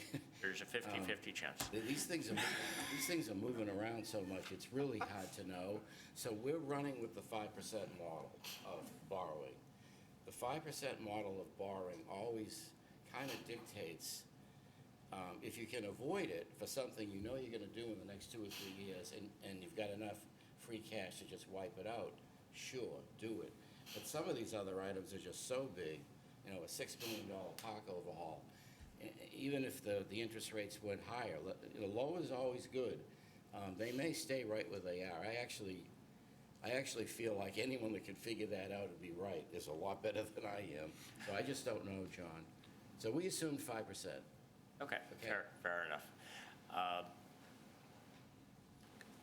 Okay, so there's nothing to vote on with this. Is there any further comments, or John? I just wanted to point out one thing, that the Overlook Park is part of a Land Water Conservation Act grant, and that's from the Rec Commission, not the school department. Right. I could tell Mrs. Monaco was staring at me and wanted me to correct that, so I did. And then we also thought it was more important now than ever, with the biggest projects that the town has ever undertaken coming up on the horizon, to protect our bond rating. And one of the best ways to protect our bond rating is to continue to keep stuff off the debt schedule, continue to keep a healthy amount of reserves, and to continue with our pay-as-you-go free cash program. I'll tell you, on our ratings calls with the rating agencies, that's one of the things they applaud us for, is to continue to stick with that program. And we did just get reaffirmed as AAA rated just the other day. So we need to protect that going forward. That's excellent news. How often? Go ahead, Steve. How often do those calls happen? Is that like quarterly or something like that? Typically, when we need to borrow money, in the weeks leading up to the actual borrowing. Okay, thanks. Yes, Sonia. Mr. Chairman, can I ask a quick question? David, you might have said it, so if I missed it, forgive me. We used to say there was an amount that was a comfortable amount to stay in stabilization, and was it a percentage of the operating budget that lived there, or was it? This is a Oh, plant. why are you? Don't give Frank the mic, is that what's gonna happen? The plants? Only David's allowed to answer. No, I guess we always talked about a percentage. It was a percentage of the budget, it was a number, and I know you said you're comfortable. I understand the OPEB one, obviously, because there's money going in, and you made a decision you're comfortable, which 11 million is a comfortable number, but how do you get there? So one of the sort of there's a million different metrics out there, but one of the sort of basic ones is 10% of your annual expenditures in reserves. So annual expenditures were up to 176. almost 180 million, so, 10% of that in reserves, and reserves being free cash, And stabilization. And, we've always considered our excess taxing capacity to be part of our reserves as well. Those are funds that the town could access without, going to the voters. They could just appropriate the funds. The difference between the Prop 2.5 limit and what we actually tax, I know. We often get chided for spending all the money, but in fact, the town actually spends much less than it could under Massachusetts law every single year. So Yes. that amount that we could tax is considered one of our reserves as well. Okay, perfect. And just for those watching, I guess we'll clarify too, that 10% doesn't even need that extra capacity that we're talking about right now. Right, Paul? I mean, Correct. between stabilization and what we might be carrying over from free cash, we'll have that 10%. Yes. Thank you, Mr. Chairman. Thank you. Okay. Just so that John and Paul can go to bed early tonight, I think negotiated settlements might be a quick one. Oh, I'm sorry, do you have a quick question? They're going to leave. Just one thing that came up in this, one thing that came up in the school subcommittee was with the school field. Has those projects been brought into our 10-year plan with the debt schedules? Obviously, when we had that report from the schools, there's roughly $50 million of projects just in the school fields that need to be done. Taking a significant chunk this year proposed, $6.5 million, but is that part of our debt schedule yet, or is there a plan to get that part of our debt schedule so that we can also see those as they're coming? Yeah, so that program will have to be implemented. The ask that's on there for this year is built in and modeled, but what that program going forward is going to look like, a steady amount, or is it going to be pick a year for them, that just it needs time to work out. Okay. All right, so I think negotiated settlements might be a quick one when we Yeah. just get that done and we can shoot these guys out. Confirm, again, I have my notes, 349, I Yes. think, is the number, negotiated settlements, which is a lower number than we usually see, but that's because all of our contracts except the A&P in the government side are currently in place, so it really just covers that. Again, negotiated settlements covers other things besides salary, sick day buybacks, retirements, there's other things that go into it. But for right now, it's really just the A&P contracts that we're worrying about, so the number's 349. Subcommittee voted 2-0 to support. Are you saying the A&P contract is settled or is not? Not settled. So that's So the that's one where- unsettled contract that is Basically what part of this this? is covering. Okay, thank you. Anything additional on that, or? Just to add, Mr. Chairman, we don't believe we'll have A&P contract for the Maytown meeting, but we anticipate it for September. But the funds will be in the budget in this line item for that settlement. Okay, great. Any questions on negotiated settlements? Motion to approve, Mr. Second. Thank you. All right, those in favor of the negotiated settlements budget of $349,000, raise your hand. Opposed? Abstained? Great, that passes 12-0-0. All right, thank you very much, guys. Thank you. All right, and thank you to the school committee for being so patient. Always defer. All right, now that we know where the money's coming from, we can talk about the warrant articles for the schools here. Do we want to just do these in numerical order, or do you have any other compelling reason to go in a different As order? long as the numerical order starts with Pine Glen Air Conditioning 2, followed by BHS HVAC. Yes, that would be the, Followed by the refurbished boiler, I'm all for we're it. going to be using Arabic numbers here. All right, so warrant article 7-14, the Pine Glen Air Conditioning Phase 2. Steve? Sure. The warrant article would fund the completion of the air conditioning unit project at the Pine Glen Elementary School. The temperatures in Pine Glen frequently rise to above 80 degrees on the second floor and limits its use during the summer. The expenditure, in addition to making like the last couple of months of school or the first couple of months of school unbearable, would also enable, or more bearable, I should say, would also enable summer programs at Pine Glen. When we first went out with this warrant article, we went out for $750,000, but the lowest bid came back at $890,000.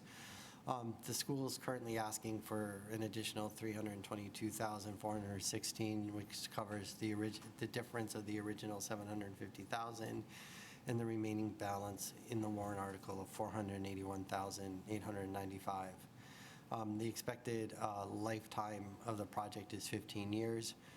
We did discuss whether a reduced scope of work would be something that the schools could get started with, but that's not economically feasible because a large fixed cost of electrical infrastructure and rooftop equipment is needed before we can enable units on both of the floors. The subcommittee voted 5-0 in favor. One last point, the school is pursuing state rebates, but they are unpredictable, so we won't know what those rebates are until a later point in time, if any. Great, thank you. Anything additional? Okay. Do we have questions on this warrant article? Motion to approve? Second. Thank you. All right, those in favor of warrant article 7-14, Pine Glen Air Conditioning, $322,416, raise your hand, please. Opposed? Abstained? All right, that passes 12-0-0. Next, we have article 7-15, Burlington High School HVAC repairs. Steve? This warrant article would fund the replacement of failed or worn HVAC components in the penthouses. At BHS, the equipment in the penthouses provides the machinery that distributes both heating and cooling to approximately 30,000 square feet within the building. So each penthouse covers 30,000 square feet. Currently, 2 penthouses have failed, and there are 2 that are expected to fail soon. The components inside of these include the condensing units, thermostatic expansion valve, compressions, and electrical and plumbing support. The subcommittee voted in favor to support the $261,801 project costs with an expected useful lifetime of 10 years. Thank you. Anything additional? All right. So are some actually not functional right now then, or? 2 aren't, and 2 are on their way out. So if they're not functional, there's just certain parts of the building that aren't being cooled? Is that what that means, or? Yeah, we'd like to, yes. Okay. Is it your office, or? Okay. No comment. We've actually taken parts from other, no, I shouldn't say that. All right. Do we have questions on this? Motion to approve? Second. Thank you. All right, this is warrant article 7-15, BHS HVAC repairs for $261,800. Those in favor, raise your hand. Opposed? Abstained? Passes 12-0-0. Next, we have warrant article 7-16, BHS refurbish the boilers. Steve? This warrant article would fund the retubing of 3, and I'm going to mispronounce this, Kinani heating boilers at BHS. The boilers are original to the building and distribute hot water throughout BHS for both heating and other uses. Inspection and maintenance are done yearly on the boilers, and minor repairs have been performed since the last overhaul back in 2016. The expected cost of retubing the 3 heating boilers is $150,579. And these will have a useful lifetime of 10 years. Water conditioning steps are also being planned to extend the lifetime of the tubing repair relative to the previous repair. So there's some thought that the water condition deteriorates the tubing faster, and so if we could put some water conditioning in place ahead of time, then that may help us to get additional lifetime out of these. And didn't mention this earlier, but all these expected costs include a 10% contingency fee, where otherwise where there'll be one or two warrant articles which won't, and I'll cover those at that point, but expect 10% contingency on all the warrant articles I discuss. And did you say a vote on this? I think we voted 5-0 in favor. Okay. Anything additional? No, sir. Nope. All right, any questions, David? Since you had a very general question, when you're pricing these and going out to market, you don't have to, it's not an RFP, right? How do you get your bids on this and decide who's going to do the work? At what point is it an RFP and not? So we would issue the RFP once we've secured the funding, but before that, we usually reach out to like a couple different contractors that typically do this So work. this would for us. require an RFP? Yeah. Mike? Mr. Chair. So 3 heating boilers, is that a subset of the total, or is that all of them? What, That's it. They're massive. 3 of them? Yeah. And it takes, I think, 2 to heat the building. I'm out of my depth here, but I think we need 2 functioning, and I think they rotate the 3, and that extends the life of the boilers. Is it, so is this sort of a complete rebuild or overhaul of these things, or is it a minor, like, is it gonna make it kind of like new, or is it just a smaller? Again, I'm channeling Bob here. We have to have them inspected every year. So during the summer, when we sort of shut them down, all the tubes have to be inspected anyway. And so that's how we know the number of tubes that are leaking or need to be replaced. And I believe this is only those tubes that are failing that will be replaced. They obviously have to shut the boilers down to do the work, so that has to happen again during the summertime. And then they will bring the boilers back up, and hopefully they'll function. This doesn't make them any smaller. It doesn't really do anything. They're relatively inefficient. They're just big. If we ever were to replace them, that would be much more expensive, and the units would be much smaller. But these are, again, they're massive. I don't know how to describe them, but Are we able to do this type of work indefinitely, keep repairing, or is at one point we're gonna have to replace the boilers? I think at one point, we're going to have to replace the boilers, which really triggers a whole bunch of other things. We have gotten some estimates on that work, and that typically triggers bringing the entire building up to all the more recent codes. So I think there's some 30-30 rule that you all are probably aware of.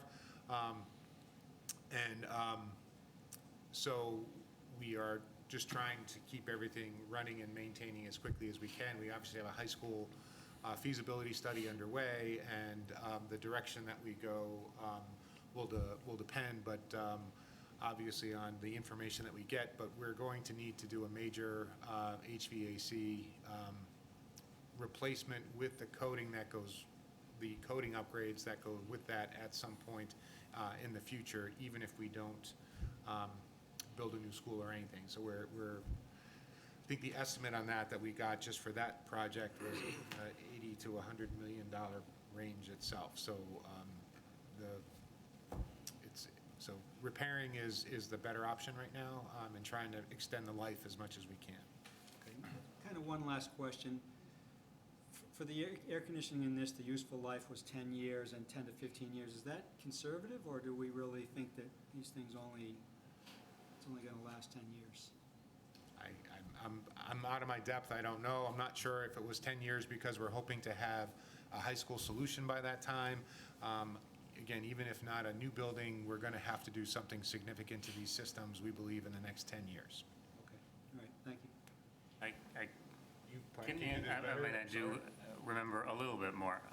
The current tubes were replaced a little less than 10 years ago. 2016, We're going to try to yeah. condition the water to make them last a little longer. They are periodically plugged. As things spring a leak, we're pulling out the tubes and putting in new ones, which should last with minor repairs for about 10 years. And then replacing the entire boiler itself is a much longer time scale, and I don't know what it is, but it does get very expensive at that point. Okay, thanks. Frank, you had your hand up. Well, I think at town meeting, I assume Bobby will be there? Yes. Mr. Kuna. Please, And he- believe me, yes. Yeah, yeah, and he can shed a lot more light on this. All of these buildings, we need to maintain them, and we have been maintaining them. The air conditioning units, they've just been lacking in the building at Pine Glen, and they have a life. They're splits, they're called splits. They have a life, and you can replace them again. But it's a great solution to get AC into that building, and it makes it just a better building. As far as, there are other things on here, as far as the boilers are concerned, this is almost, like a periodic maintenance you've got to do in this class of boilers. That's a part of the boiler that gets stressed tremendously, and the metallurgy just can't hold up beyond a certain point, and you do what's called retubing. They can be retubed as long as you want. At some point, a boiler is just either inefficient or just so old, you're better off replacing it. But it's really not the case in the building at this time, I think, Dr. Conti. And we do run it, we have 3 boilers. The building only runs on 2, and they swing between 1, 2, 3, 2, 3, 1, with the other numbers, and you keep rotating. It actually can operate down to about 30 degrees on 1 if it had to. So we've got a good boiler system, but to not maintain them would be insanity. We know we're going to be in the building no matter what, for quite a while longer, no matter what kind of refurb we do. It's going to take a while.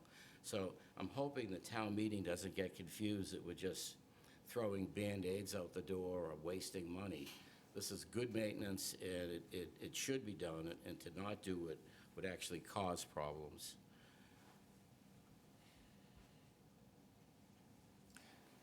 Any additional on this? Motion to approve? Second. This is Article 7-16, BHS refurbish boilers for $150,579. Those in favor, raise your hand. Opposed? Abstain? Passes 12-0-0. Next is 7-17, the district-wide security updates. Steve? This warrant article would fund the purchase and installation of security communication devices throughout the school district. The purchase of new walkie-talkies would improve communication on and off school property, and other communication equipment would allow for emergency communication should either cellular networks or hardwire phone networks fail during an emergency. This is really going towards the safety of students and potential reunification if that would be wherever to be required, hopefully not. The cost for the project is $82,390 with a useful lifetime of 10 years. Anything additional? I should have started with this, Mr. Chair, is Bob Cuna has a family event tonight, which is why I'm butchering the project, so I apologize, but he will certainly be here for town meeting, and if there are any follow-up detail questions, he will certainly make himself available, so I apologize for that. The school districts works very closely with the Burlington Police Department. We have a district security team, and actually Mr. Brooks sits on that team as well from the school committee. We do a lot of tabletop exercises, and again, I want to thank Captain Hannafin and Detective Lyons and our school resource officer, Dominic Colicchio.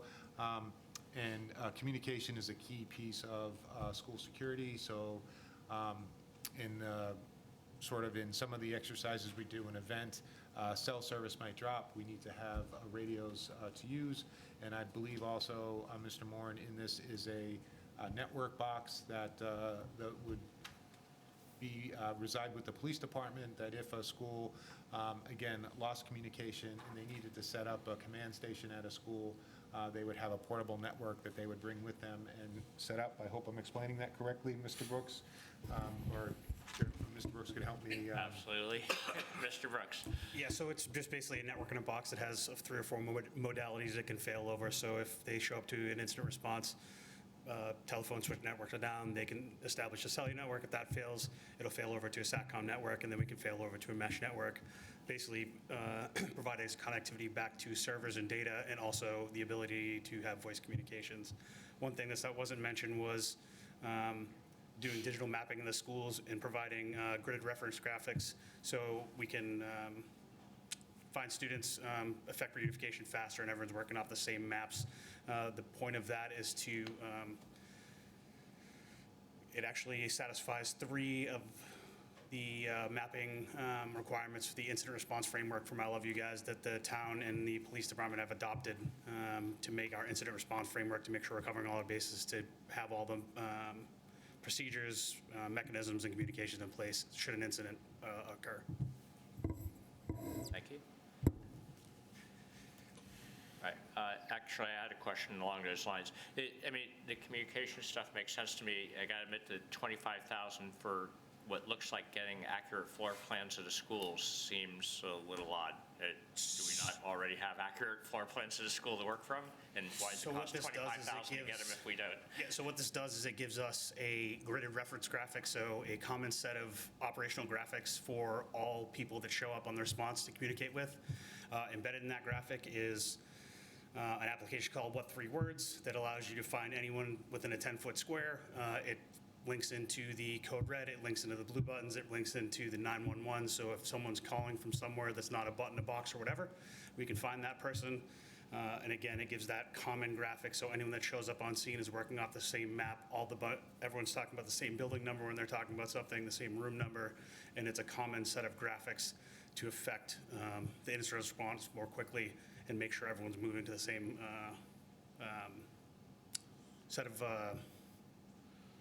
I guess, code words. I don't know if I want to say it that way, but everyone's using the same set of graphics, so they're all responding to the same places. We're not going to take more time, just trying to work through that voice communication when we say, hey, I'm in room 23, moving to 24, and then as we move through the building, or if anything were to happen, it can just, again, make everything happen faster.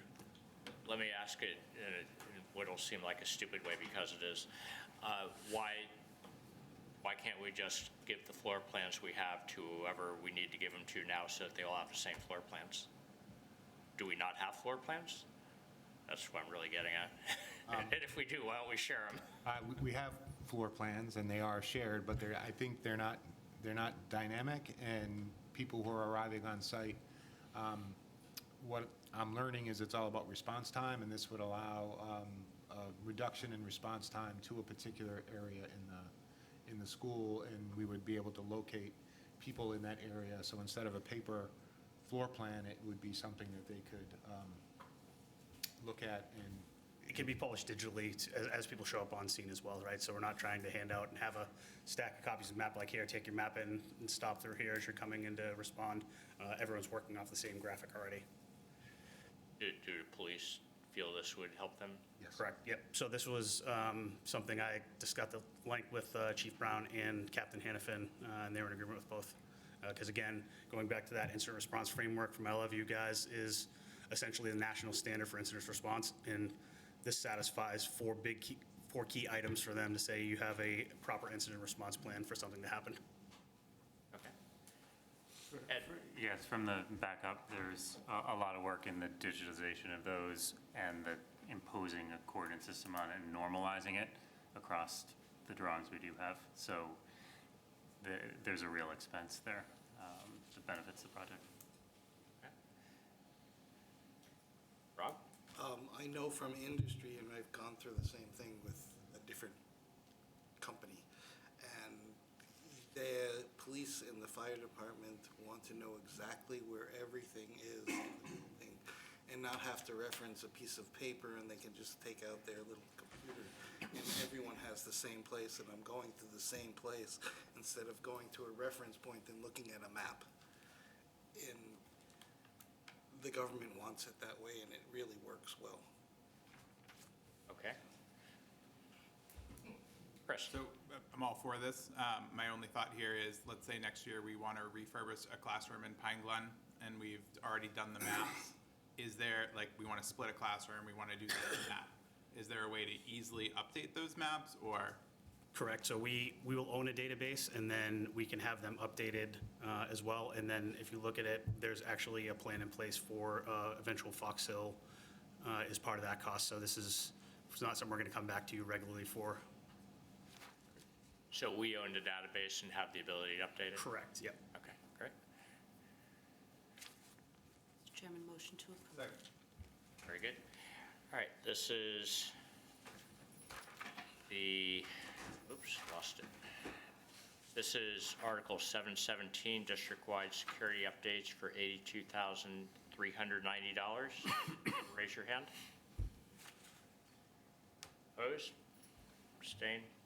All right, that passes 12-0-0. Next, we have Article 7-18, the Francis Wyman generator. Steve? The generator at Francis Wyman Elementary School is currently 20 years old and is in need of replacement. This backup generator powers emergency lighting, heating, and refrigerators that house both cold and frozen food during power outages. The existing device is at the end of its useful life, and the expected cost of a new generator is $95,068 with a useful life of 15 years. There's currently some question about whether we can actually replace it with a new diesel generator because it is contingent upon a zoning change, which is under current consideration by the planning board. The rule is that you can't have diesel generators on residential properties, which the schools are currently sitting on. So the alternative, if we can't work through that issue, would be a gas-fired generator. We feel that I think Bob feels that either one would work in this particular scenario for the price tag. It's just a matter of whether we can get the zoning change done or not. We also discussed the environmental safety of using a diesel generator on site, which we've been using for a while. And we talked a bit about the maintenance process and also making sure that the generator is exercised on a weekly basis. The subcommittee, sorry, I keep forgetting, the subcommittee voted 5-0 in favor to accept. And just to be clear, does this amount, would this cover it if it was a gas generator? Yes. It would, okay. The sentiment is that it would cover either a gas or a diesel generator. Great, thank you. Dr. Connie? Mr. Dare, just a technicality. I think the zoning prohibits the storage of fuel. I don't think it cares about the type of generator, so it's more the fuel that's on site and whether we can store diesel fuel. We just can't make it go. All right. Thank you for that clarification. Sonny? So just to add to that then, is this already before the planning board? I mean, I'm assuming you want to do this with this coming fiscal, like if this is allocated, then you'd be purchasing and doing it in July, Dr. Conti, or at least starting this?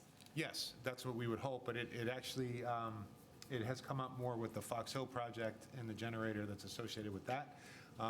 And it also came up when we presented the warrants to capital budget, because capital budget was encouraging us to, if we were going to replace the generator, replace it with a diesel generator. So again, someone felt strongly that the diesel generator would last longer than a natural gas generator. And again, I have no empirical data, and I'm out of my depth here, but I'm saying I think what we've run into, we're working collaboratively with the planning board, and we hope that we can discuss this. We need a generator, so there's enough money in here to either do a natural gas one or a diesel one if allowed to do so. I guess my follow-up to that for you, or really for the planning board, is if it's not on this warrant, then a zoning change isn't going to happen. He's going to need that. The school department will need it prior to a zoning change.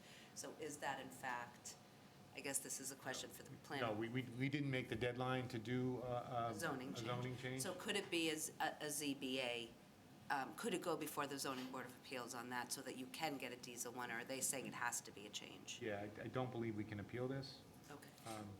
So.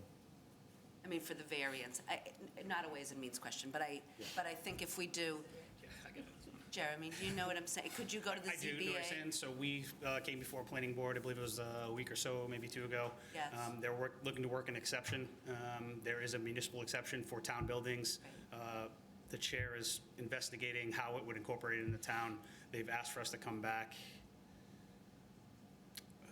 I believe it was June or July, right in that timeframe, because they're working through the exception and how they want to deal in the town with it. Right, because my feeling is if the school department believes that the diesel would be better, then by taking a planning board exception and then bringing it before the ZBA, they might make, they might give you a variance for that if it's in fact the better thing to use for the school department, until the change is actually done on the bylaw. Correct. Their concern is just how do we implement the exception and make sure it's just for this specific instance? That was their ZBA. concern. Correct, yeah. ZBA would be how to do that, I would imagine. Awesome. Just to continue being far afield while you're here, I know it's an issue with the new Fox Hill also. Is that all being dealt with at once? Correct. Okay. And the other schools presumably have this also, or? That I don't know. I can't answer that one. I've only spoken about Fox Hill and then the generators here. Okay, I'm just, just from a cost point of view, it'd be great if you resolve everything instead of having an issue every year as the new generators have to be replaced.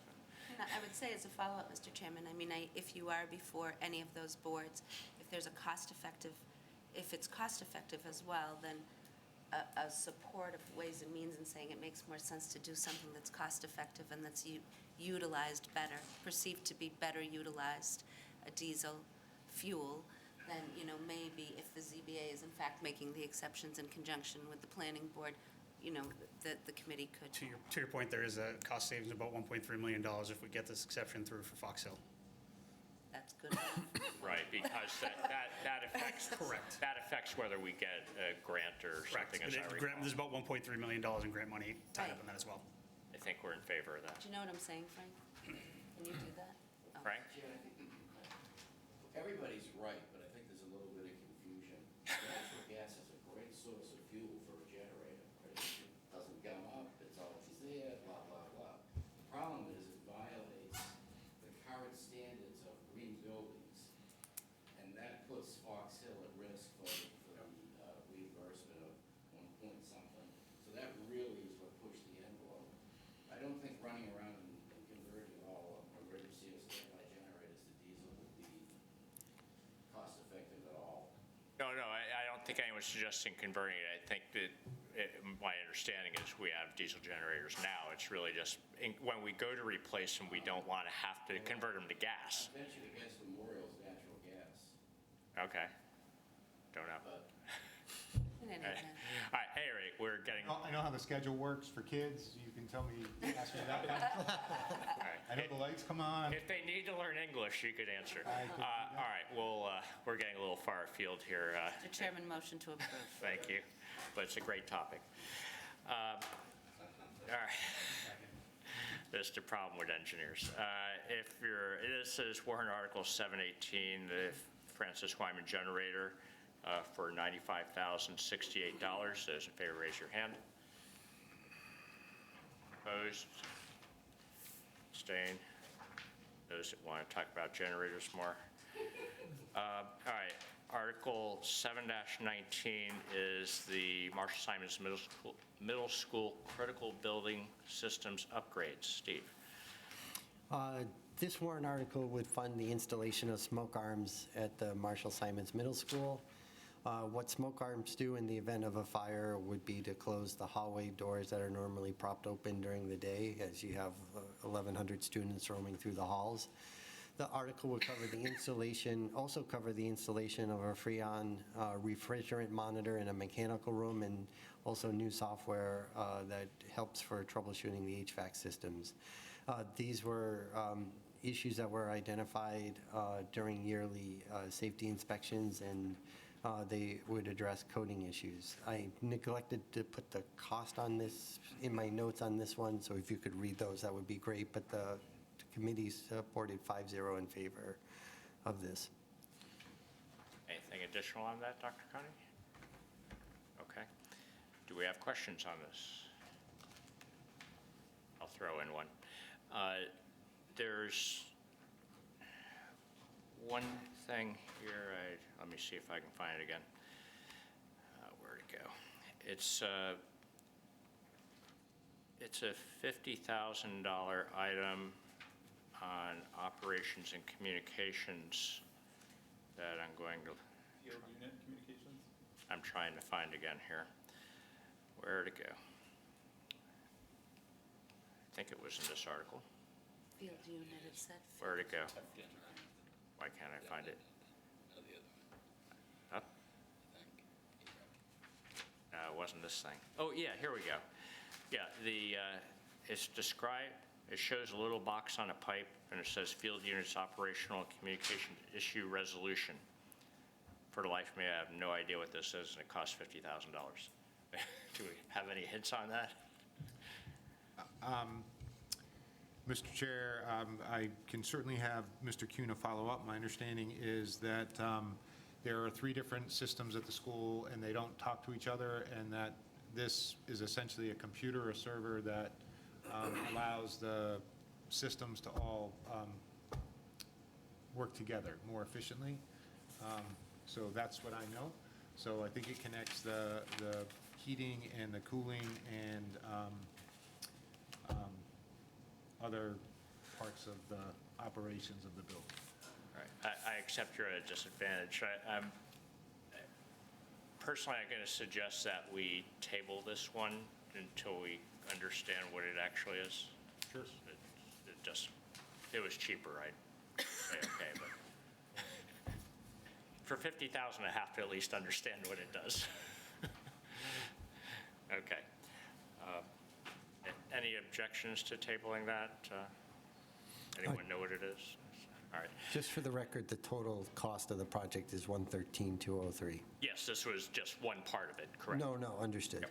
I neglected to say it because I didn't have it in my notes. Okay, fair enough. Next is, then we'll move on to Article 7-20, which is to BHS fiber connection. Steve? This would fund the installation of a dedicated fiber connection between Varsity Field and BHS. Today, this connection is served by a point-to-point wireless feed, and it would significantly improve the reliability and bandwidth of the connection. There are connectivity issues if the weather is bad or there's some other radio interference, and having a dedicated fiber connection would resolve that. The connection is used to maintain security devices around the field and other uses such as televising some events in the stadium. The cost is $43,599 and has a useful lifetime for 20 years. Thank you. Dr. Connie? Okay. Any questions? Chris? So I should have asked this earlier. So when they're doing the trenching, is this going to affect any of the driveway, needing any repavement, the sidewalks? In listening to Mr. Cuna, he said that there are dark fibers available, so I think they're going to be using fibers that are already in the ground that are not utilized, and I think any trenching that needs to happen at the high school doesn't impact any of the paved surfaces. So I'm unclear. I thought this was adding new fibers, though, right? I think they're activating fibers that are already in place.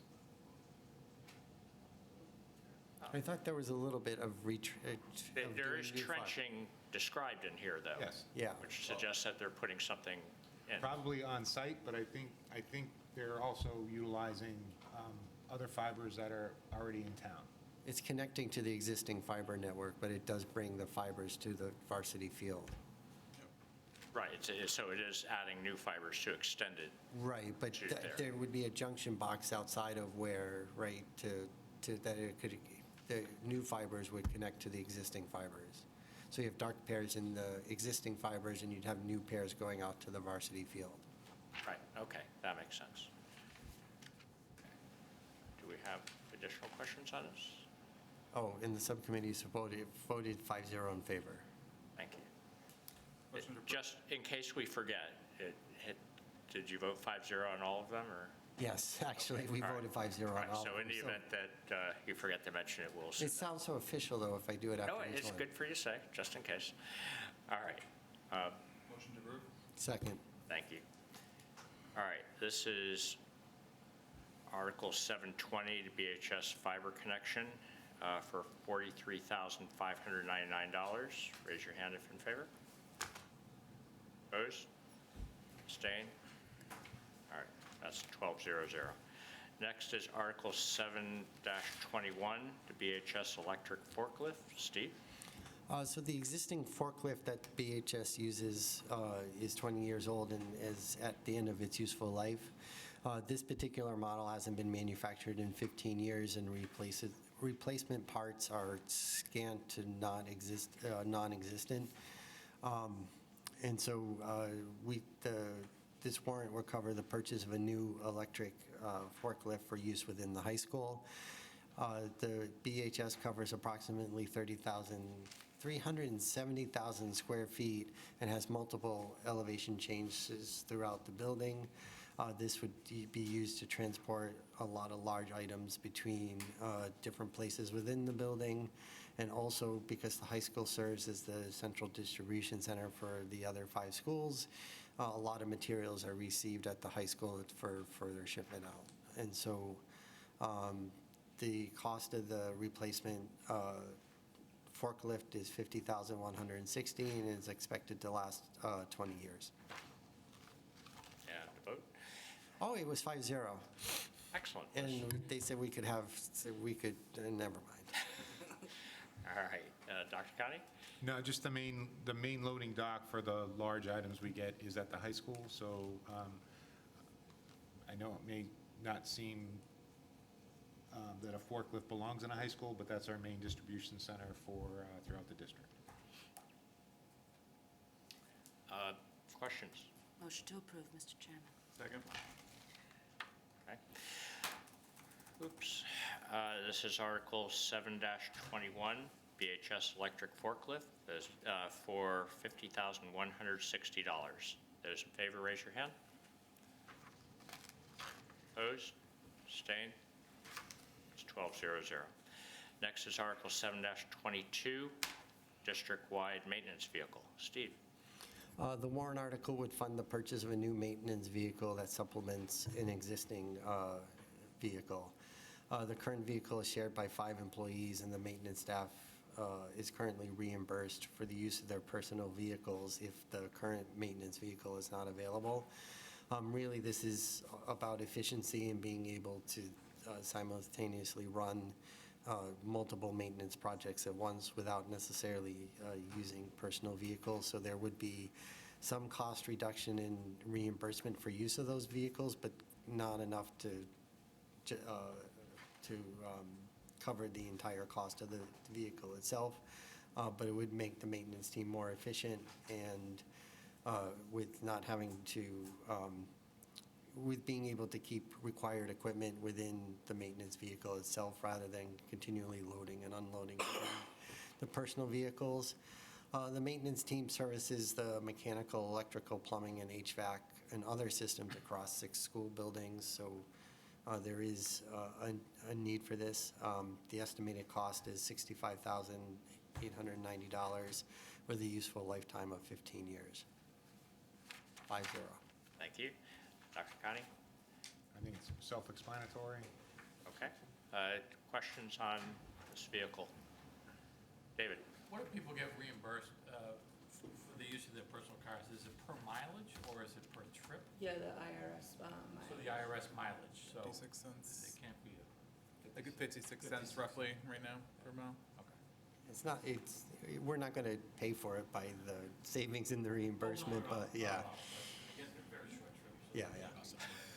But it's the real loading and unloading. 56 cents because they went to a mile down the road. But it was, David, it was more a matter of time, because if they needed equipment, they would need to load up their personal vehicle, get to the job, use the equipment, and then at the end of the day, typically unload the equipment, and it just was inefficient. So we have multiple crews, we just need multiple vehicles. Motion to approve? Second. Anything further? This is Article 722, district-wide maintenance vehicle for $65,890. Raise your hand if you're in favor. Opposed? Abstained? 12-0-0. Next, we have the Article 7-23, Marshall Simons Middle School bathroom work. Steve? The warrant article would fund the renovation of 4 multi-stall bathrooms in the A-B corridors of the middle school.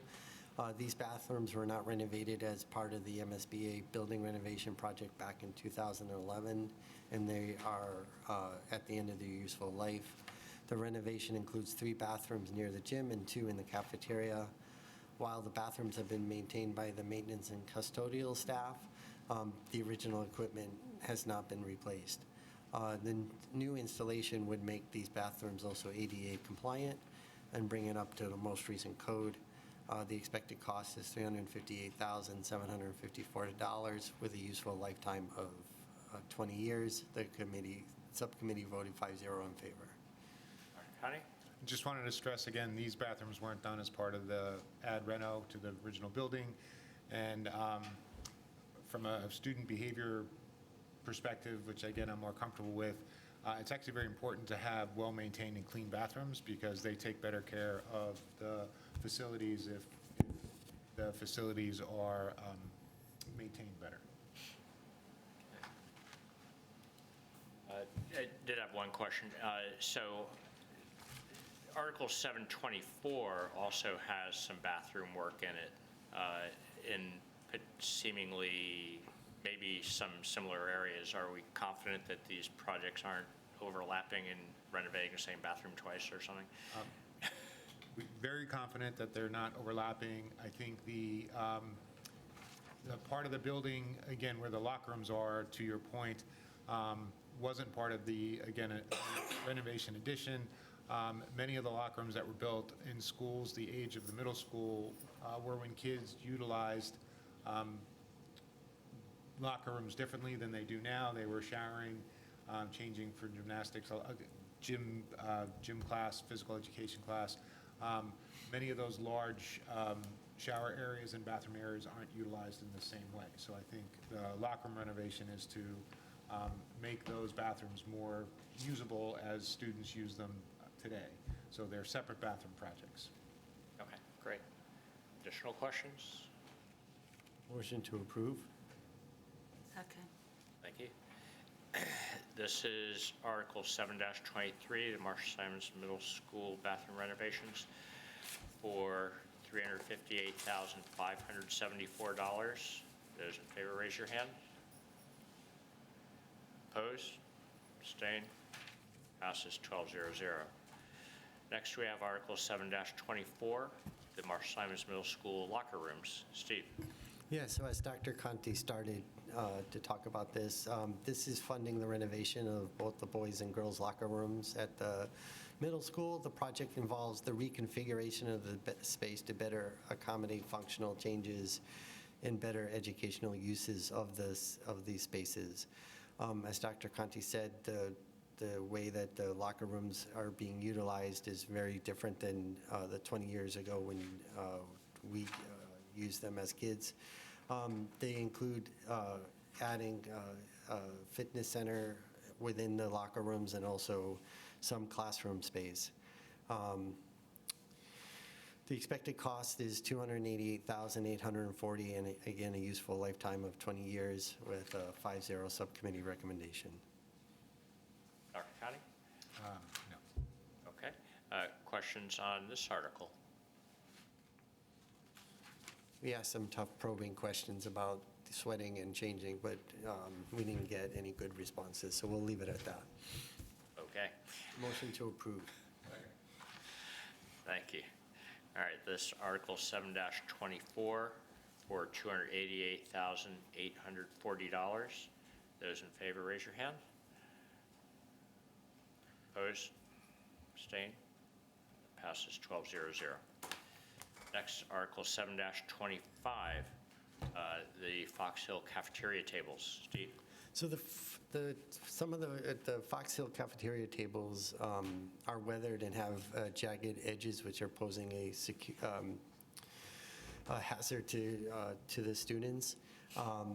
And so this warrant article would fund the replacement of the existing cafeteria tables at Fox Hill. The question is if at some point when we do build out the Fox Hill School, whether tables are covered as part of the project. what we would do with these tables, and they could definitely be repurposed at other elementary schools that may have tables in similar condition. So even though we have this looming project on the radar, we still need to maintain the tables that are there, and they could be definitely reused elsewhere. The cost of the new tables is $55,473 with a useful lifetime of 15 years, and 5-0 subcommittee vote in favor of students eating on safe tables. Right. Dr. Connie? Again, very well explained. Even if everything goes ideally, a new Fox Hill is not going to open for 4 years. We need cafeteria tables in that time. And again, they're the same cafeteria tables we use at all the other elementary schools. If we need to redistribute them, we will certainly use them. And if we can offset the furnitures, fixtures, and equipment costs of the new school, we could certainly use them in the new school as well. This is not something, we're not going to throw them away if in 4 years. Okay. Questions? Chris? Super fast. ADA compliant, so if we have somebody with a wheelchair, are they going on the end of it? Yes, they're the tables that we use all along, and I think they're the circular ones that have, we can remove seats and have students do their thing.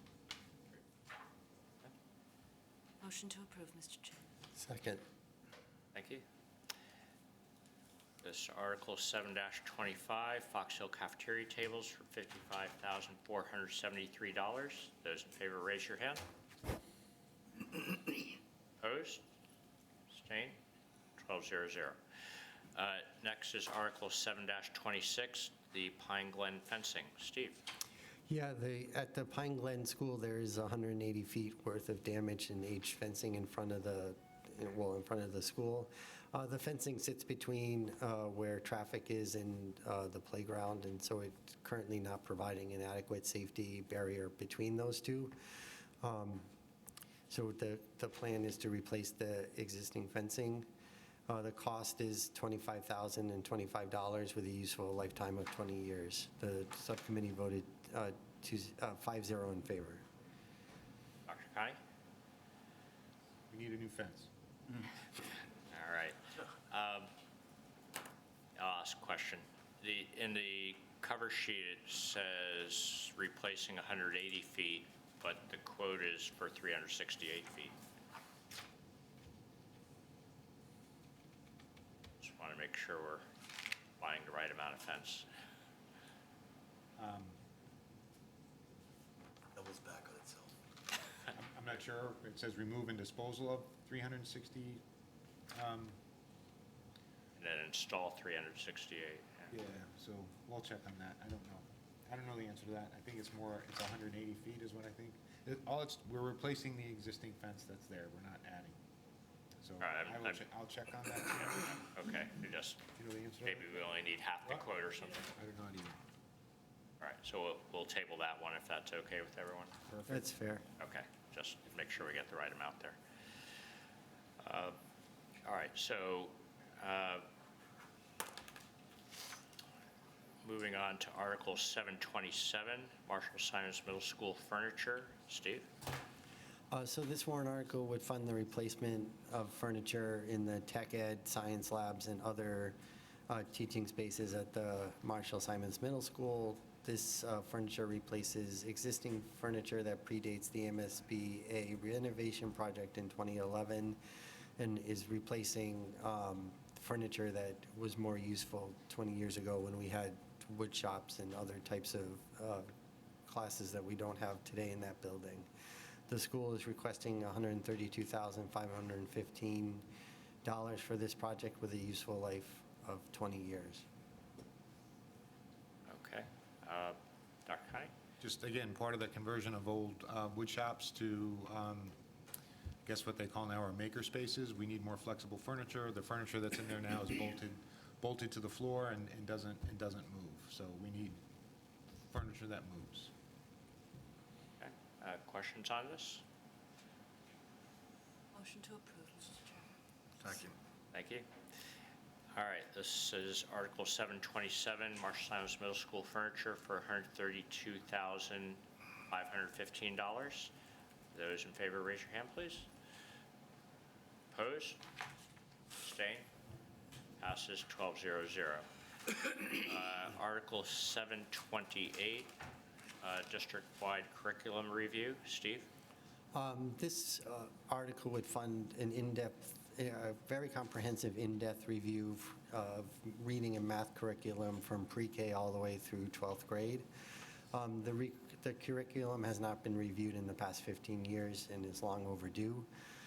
Currently, we are in the first year of the curriculum review, and this article would fund the next 3 years, or the final 3 years of it, starting with the fiscal year '25. The source of funding is outside of the operating budget because this is a one-time cost to review the existing curriculum. The warrant article states that the useful lifetime of the project is 3 years, but that's incorrect. It's expected to last much longer with future periodic reviews that would likely be funded within the scope of the operating budget. The review is slated to cost $245,350, and the subcommittee voted 5-0 in favor. Dr. Cotty? Thank you, Mr. Chair. We have a new Assistant Superintendent for Learning, and she is reviewing all of our curricula. She's starting with math and literacy. This goes beyond the existing operating budget because we can't stop teaching. We can't say, everyone, keep your kids home for the year. Let us sort of review what we do and then bring them back. So a lot of this work happens during the summer where we have to pay to bring folks back. We're bringing in outside folks, reviewing what we're doing now, what courses we offer when, what are the pathways to those courses, who's benefiting from advanced courses, as was questioned earlier, who's having access to that program, and what resources we need. So this is definitely jump-starting and accelerating the work that we need to do in different subject areas across the district. Again, math and literacy is the initial part of this. We'll certainly move on to other subjects, science, social studies, moving forward. So it's time we looked at our curricula more in depth and who's accessing it and what the outcomes are. How often do we anticipate needing to do this kind of work? We're thinking that this type of work will take 3 years to implement. Again, the impact of it will be a long time moving forward because we're building that capacity. So again, I'm assuming there'll be another 3-year cycle after this. On other topics? Yes. Okay. So when you anticipate that would be? 3 years from now? Oh, okay. So you'll sort of do one set at a time is the idea? Yeah. Okay. Questions on this? Mike? Thank you, Mr. Chair. I didn't review down into the detail, but I just see the curriculum review says there's a math curriculum review for $102,000 and a science of reading review for $108,000. Just checking on so I'm assuming the science of reading review is the English component. Is it more than reading review, or is it more comprehensive on the English curriculum overall? Yeah, I would say literacy might be a better term. So obviously, how students are taught to read and then how they apply reading would be what I would say. So it covers both. But not like writing that? Yeah, no, that would be included in literacy too. So English, I'm not sure the right word that is comprehensive, but we're looking at our English curriculum, both, again, from 3-year-olds to 18-year-olds. Okay. Additional? So I'm curious, how do you evaluate vendors for this kind of thing?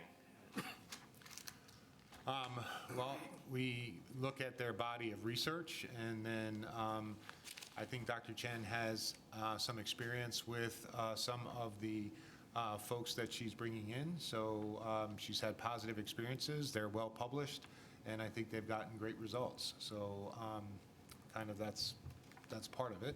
Are there other districts that you get references from that Yes. they've worked with? Okay. So Many of them, I think all of them have done some work in Massachusetts, so we would check references, and we would see the result of their work already. Okay, so you can see if other folks are happy. Additional? Motion to approve. Thank you. All right, this is Article 728, district-wide curriculum review for $245,350. Those in favor, raise your hand, please. Opposed? Abstained? 12-0-0. This Article 729, BHS music room flooring. Steve? Thank you, Mr. Chair. So if you remember, the schools came to town requesting almost $500,000 worth of concrete to address the teaching deficiencies that are due to the way that the current chorus and music rooms are organized with the multi-level tiers. This warrant article would actually fund the installation of a movable and reconfigurable semi-permanent flooring in both of those rooms. The purpose is to make the room more accessible and ADA compliant, and also address deficiencies in how the students are taught. $192,500 is requested with an anticipated lifetime of 10 to 15 years. Subcommittee voted 5-0 in favor. Thank you. Dr. Connie? Again, this is for 2 rooms, both the choral room and the band room, and it's, the rooms are built in a stage fashion, as Mr. Moran said. This would make both rooms handicap accessible and improve sort of the teaching environment from when the school was initially built. I think the concerns town meeting had with the warrant that was, I think, 2 years ago, was the expense of it, and was this something that was going to be permanent? And so we've been looking for a more creative solution because the accessibility problem hasn't gone away.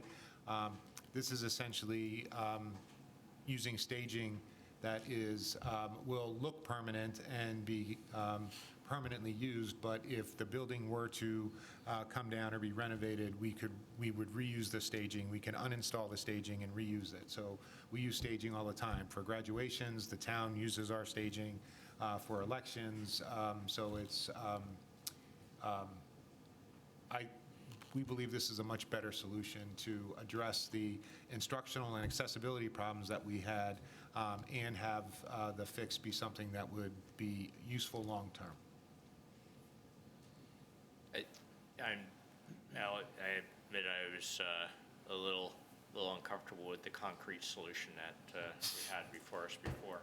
What, I mean, realistically, would you actually use this for graduation? You would disassemble it and move it out for graduation? We have other staging right now, but I'm not sure we would disassemble it to move it. It's not going to be something that is moved easily, but it is something that we could move and disassemble if needed. So all I'm saying is that it's not a permanent structure. It is staging that will be installed that we could uninstall. Okay. And then, I think, sort of that same question of, with the VHS, either renovation or rebuild being thought about now, deciding whether to put something like this in now before we know what we're potentially doing for that renovation or whatever.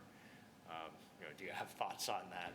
I do. I don't think there's an imminent solution, and if it's 5, 6, 10 years, that solves the accessibility problem for that time, so, and the instructional problem for that time. So I am certainly worried about new buildings, and I understand the financial cost, and please, I'm not making light of it, but we have students arriving tomorrow, and I want to maximize their experience tomorrow too, and I think that's why these expenses are necessary. We're not going to stop spending on the high school nor on Fox Hill, and during the time we want to be smart about it, and we feel like a solution that is reusable, if there is a new building or a renovated building, is the smartest way to address the need in the short term.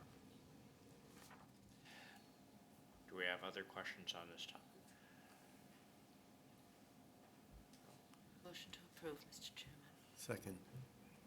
Okay, this is Article 729, BHS music room flooring for $192,500. Those in favor, raise your hand. Opposed? Abstained? It's 12-0-0. All right, next is Article 730, the BHS carpet replacement. Steve? Thank you, Mr. Chair. There is approximately 10,000 square feet of flooring throughout the high school where the carpet is either worn or stained and is jagged, so it poses a safety hazard. The carpet is extremely old, likely more than 20 years old, and this would cover replacing 10,000 square feet of it. The cost associated with this is $109,577 with an anticipated lifetime of 20 years. So the thought behind this is that, while there's a new school building project potentially on the horizon, the safety of the existing carpet, warrants its replacement, and therefore we should put the carpet in to fix it. Subcommittee voted 5-0 in favor. Okay, Dr. Connie? Really the same argument I just made. There's going to be a lead time for a school. If we were building a school next year, would I be pushing this forward? The answer is no. But we have worn carpets, torn carpets, again, 1,000 teenagers in the building. We want them to take care of it, and we need to maintain the space in that time. So again, will we get the maximum 20-year life out of this carpet? Probably not, but I'm assuming we're going to be using it for 7, 8, 10 years. Questions? Frank? Thank you, Mr. Chairman. I thought about this a bit, and I think you may get some pushback on this at town meeting, and that's why I want to make a statement now. Even if you only got, say, 5 years out of it, what's there really looks like hell. And the presentation of the space and it being taken care of, to me, makes a big difference. And so this is something that's seen every day, it's used every day, they're worn out, and I just think we should do this, and it's not that much money, given that it makes the place just look better. So I would support it, thank you. Okay. Additional? Motion to approve? Thank you. This is Article 7-30, BHS carpet replacement for $109,577. Those in favor, raise your hand. Opposed? Abstained? 12-0-0. All right, next is Article 24, the school community custodial services. Steve? So we haven't seen this in a while. This used to be a yearly warrant article that was suspended for a little bit of time because of the pandemic, and the existing funds that we've allocated towards community custodial fees have finally been exhausted. But if you recall, this warrant article covers the custodial fees for civic groups events that are held at school buildings when there's no custodian scheduled at the event time.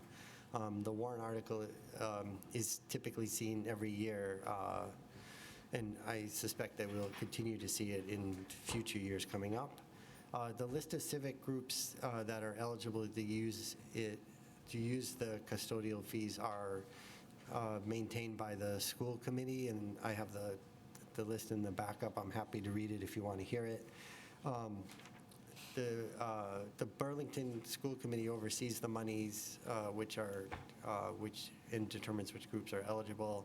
For FY25, $51,611 is requested, and there's no contingency fee associated with it. We made a suggestion as a subcommittee not to limit the use of authorized users to be more inclusive, but with that, we still supported it 5-0 in favor. Okay. Dr. Connie? Again, I'm happy that we're reusing this account. The school department is really just stewards of this. It's town meeting that sort of allows the groups to utilize the buildings. A couple points just to stress, Mr. Moran already said, it's only when custodians aren't already in the building, so we're not sort of double charging folks. And I just asked Nicole, if there's a group that overutilizes for some reason and another group that underutilizes, we don't assign an exact dollar amount to each group. So we would just sort of use the money to support as much as we can. As long as it fits into total, you're okay. Okay. Mike? Just curious, I see under system-wide boosters, I'm not familiar, what is that for? The boosters are like the high school band football, you know, when they're doing the stands in the back, that's the boosters. Doing the stand in the back? Football games, the varsity, when they're on varsity field, but what the boosters, what wasn't covered in one time past, and what I'm grateful that got added to the list is that when the football players and the cheerleaders would have their dinners, or if the band would be meeting for those, we were not covered, I guess I should say at the time, were not covered to be able to use the cafeteria. It didn't fall under this list, so we added the boosters, and we asked the school department to look at that because the group really needed to get added onto this list in order for the dinners to be able to happen at the high school. Okay, great, thank you. Is there any other group that isn't on the list that needs to be, or?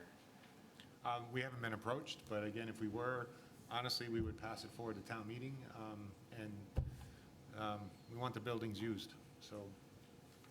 that's what we Mr. Chairman, do, if I so. may, they were very good about discussing it, so it is true, if there's a group that feels they should be, I think that, you know, it was just brought to our attention at the time that a few of us were working on, you know, with the football and cheerleaders, that, you know, you should be able to utilize your home schools. So the school department was excellent at doing that. The technicality is it does have to get added to the list via town meeting. I remember that coming up. Yeah, Yep. absolutely. Okay. Additional? Motion to approve. Second. All right, this is the school community custodial services for $51,611. Those in favor, raise your hand. Opposed? Abstain? 12-0-0. All right, now the big one. This Article 25, Marshall Simons Middle School field renovation. Steve? Are you going to stop calling at me at some point? This warrant article would fund the renovation of the athletic fields at Marshall Simons. Brush Field would receive new turf and infill, and the track would be resurfaced. The grass field would be refinished with turf, lighting, walkways, and accessible bleachers. The project is $6.72 million with a useful life of 10 to 12 years. It's a joint project with the Recreation Department, and the warrant article is listed under the School Department because of the location on school property. The source of funding for this would be a bond rather than free cash, and the subcommittee voted 5-0 in favor. Dr. Connie?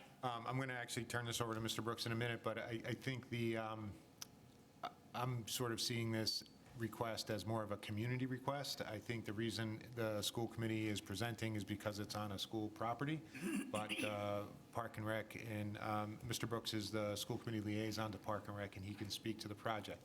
I just want to start the story. A couple years ago, families, parents, youth groups are always coming to the school if they're using a school facility and saying, boy, this field needs to be upgraded. The baseball field is the worst field ever. You need to fix the baseball field.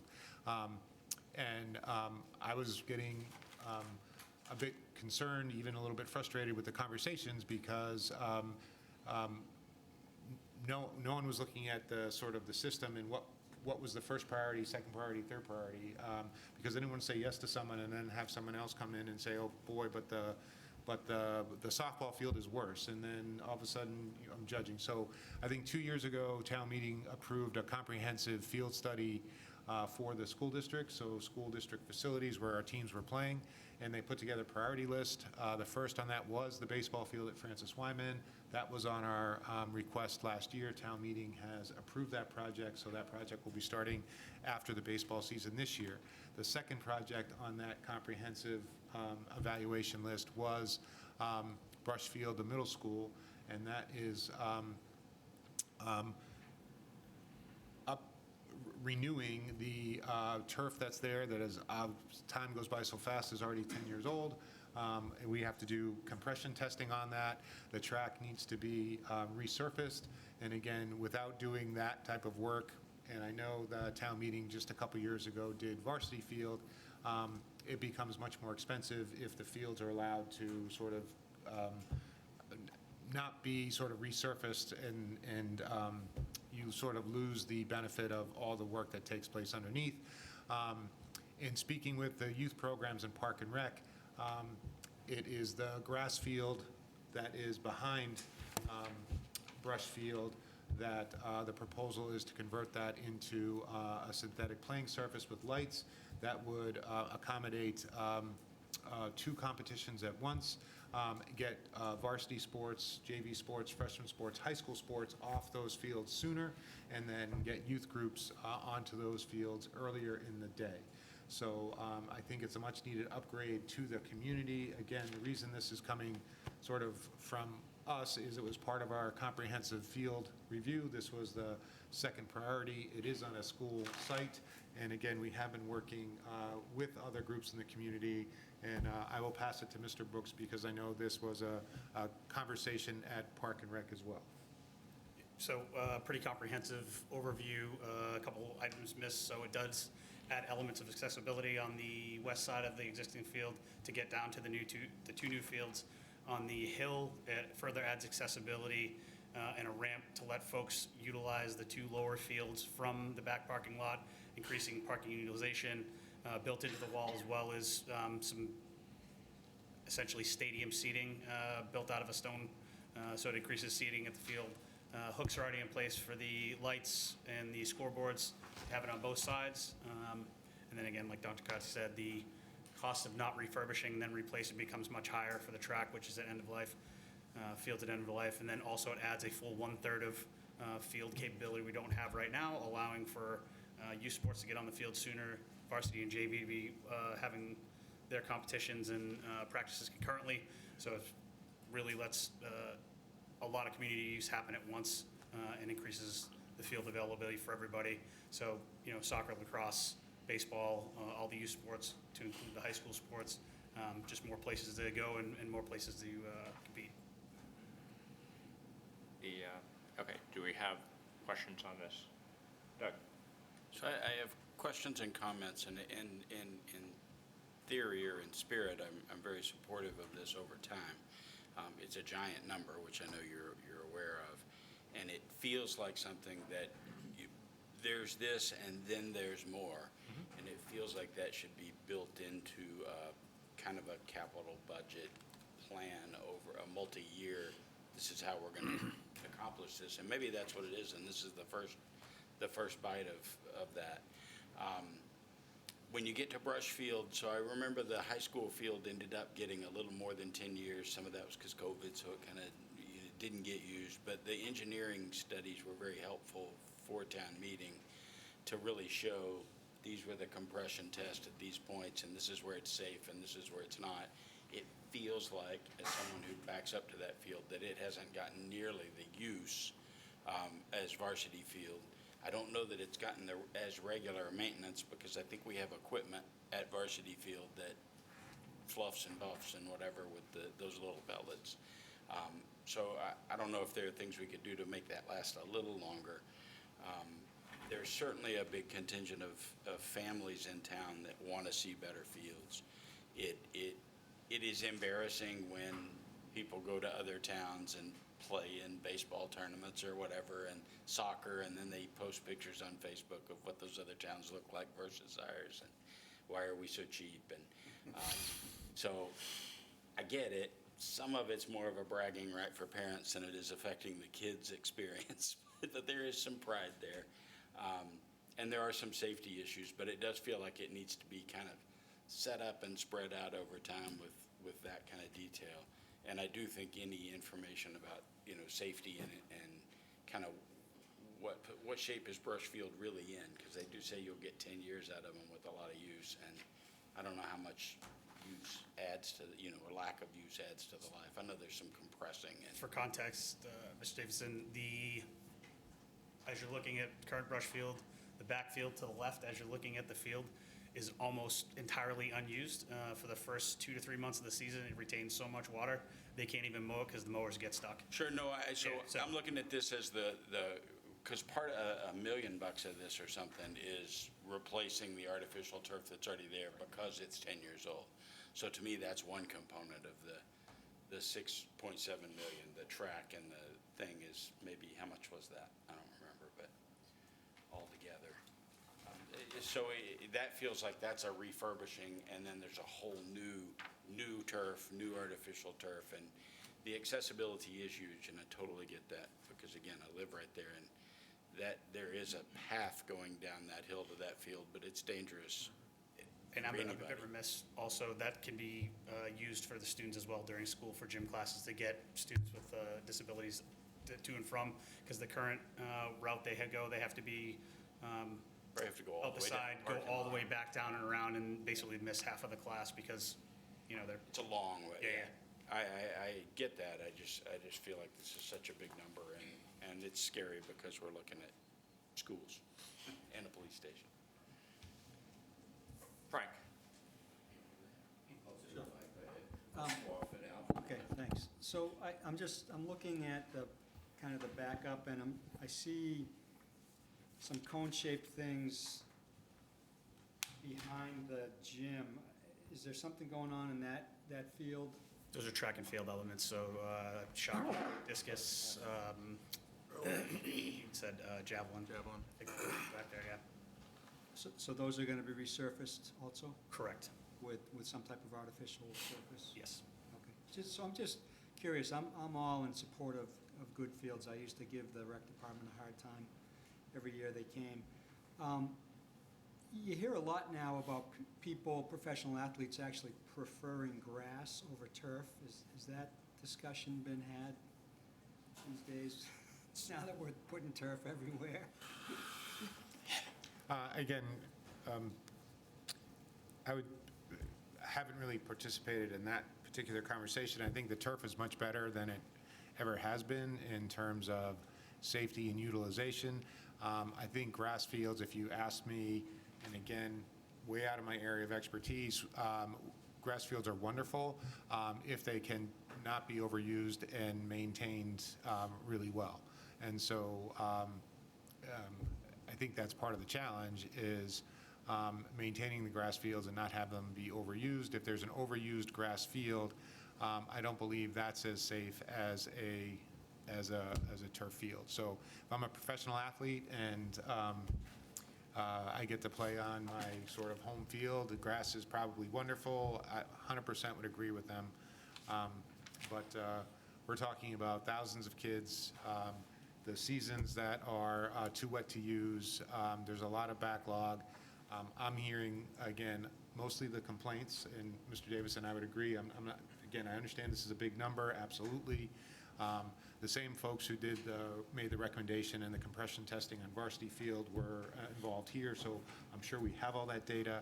But parents of youth sports teams are also saying they get on the fields too late and the kids are finishing, and the schedule's not working for everybody. So I do think we have too few fields for the demand of students that are there. And I'm speaking like this is, again, it's meant to be a community project, but because it's at Marshall Simons, I'm presenting it to you tonight. My hope is at town meeting. Brendan will be part of the presentation. Jeremy, there are some other community members who have been involved in this as well. And so it's If I may too, there was discussions about the substrates. So the substrates they're using are energy absorbing, impact reducing. So while you may not see a reduction in, twisted ankles like you would, I mean, it's going to be the same comparatively to a grass field. What you're not going to get is the concussions and, traumatic brain injury type of events with the substrates they've discussed and the ones they're trying to provide for these fields. Yeah, I mean, as I'm thinking about it, I know like Varsity Field would just get ripped up on one rainy day with a football game or something like that, so I understand, they take a beating. Okay. And again, full transparency, this may be a multi-year request or ask, and I certainly understand that, but I do think the commitment to doing the comprehensive field study was for us then to follow up and to sort of speak to those priorities. This is a very large number, but it was the second priority in the field study. Field study is a public document, it is available, so does this mean if this is funded, there may be future asks? I think yes. I think Park and Rec is undergoing their own comprehensive plan at this point, and Clearly, you're going to expect some projects that come out of that as well. I think we do need to coordinate and at some point fit this in. So again, I've been around long enough to know that projects funded through bonding or requiring 2/3 vote or typically go there to die. I get it, it's a hard lift, but I do think we need to ask and utilize the study that we paid for. And it's a community conversation that I think it's important to have. And if enough youth league, parents, families, community members call their town meeting members and sort of say this is a priority for them, then I'm assuming that's how these type of projects get carry forward. But if you say I have to choose between this project and sort of the school maintenance or the operating budget for schools, I'm staying in my lane. Like I said, I'm just presenting tonight because it's on a school property, and it is, we will certainly benefit from this, but we believe Park and Rec and all the youth programs across town will benefit from this as well. I think Frank was next. Thank you, Mr. Chairman. So when we moved this out of free cash and into borrowing, it was because of the scope, the size. And so now you run into the other problem, which is our borrowing schedule is really just coming into focus.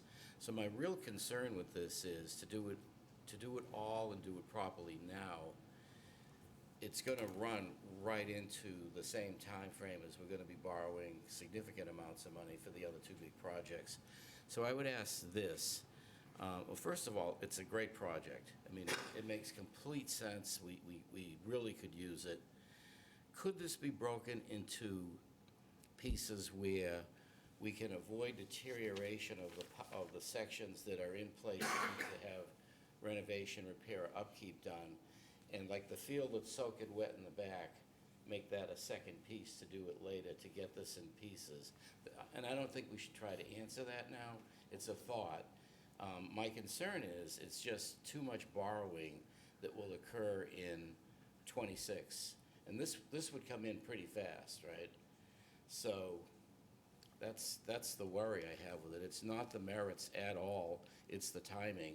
And if it can be done in pieces intelligently, I would really consider that to avoid destruction of what's there. So I'm not quite sure what else to say. I'm very uncomfortable putting another 6+ on the bond that's going to hit. For sure it'll hit in '26. So, thank you. Chris? So I was a huge proponent of the field study the school department did, because when I had done the quick math, I think at that meeting it was of immediate need and moderate need was like $50 million just of school fields. And so I was also a huge proponent that the rec department's doing their own field study, because while we all know there is overlap, there also is not. And the unfortunate part of if the schools uncovered the field study, 50 million, I'm gonna guess there's gonna probably be another 30 million that's gonna come from rec as well, because you haven't been on some of those fields lately. They're rough. Yes, they're grass and they can look nice, but we've gone through droughts, we've gone through multiple different things. They can be rough.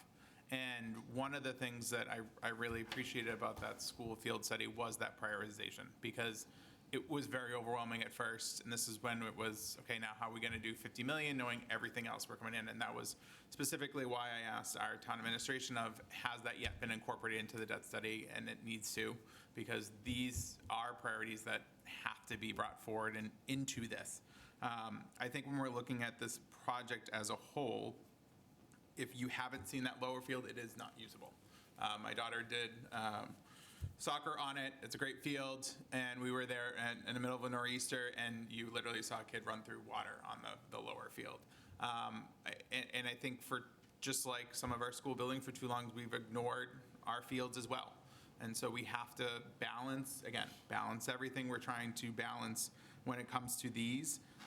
But these are both benefiting our varsity and JV athletes as well as our community here as well.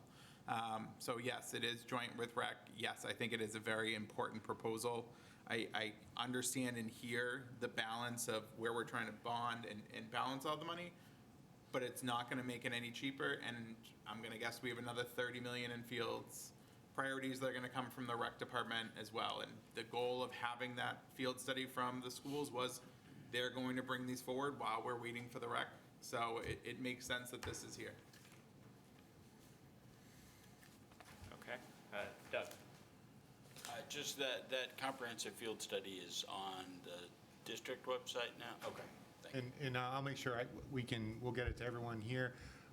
Mr. Adam, I just had a question too, is, I know the conversation here is financial, and you're asking me whether the project can be broken up. Is that the type of presentation that you would want to see? I would need to bring other people in to do that presentation. Like I said, is that appropriate for here? The select board, I'm not even sure we've had that. We did a presentation at the Park and Rec.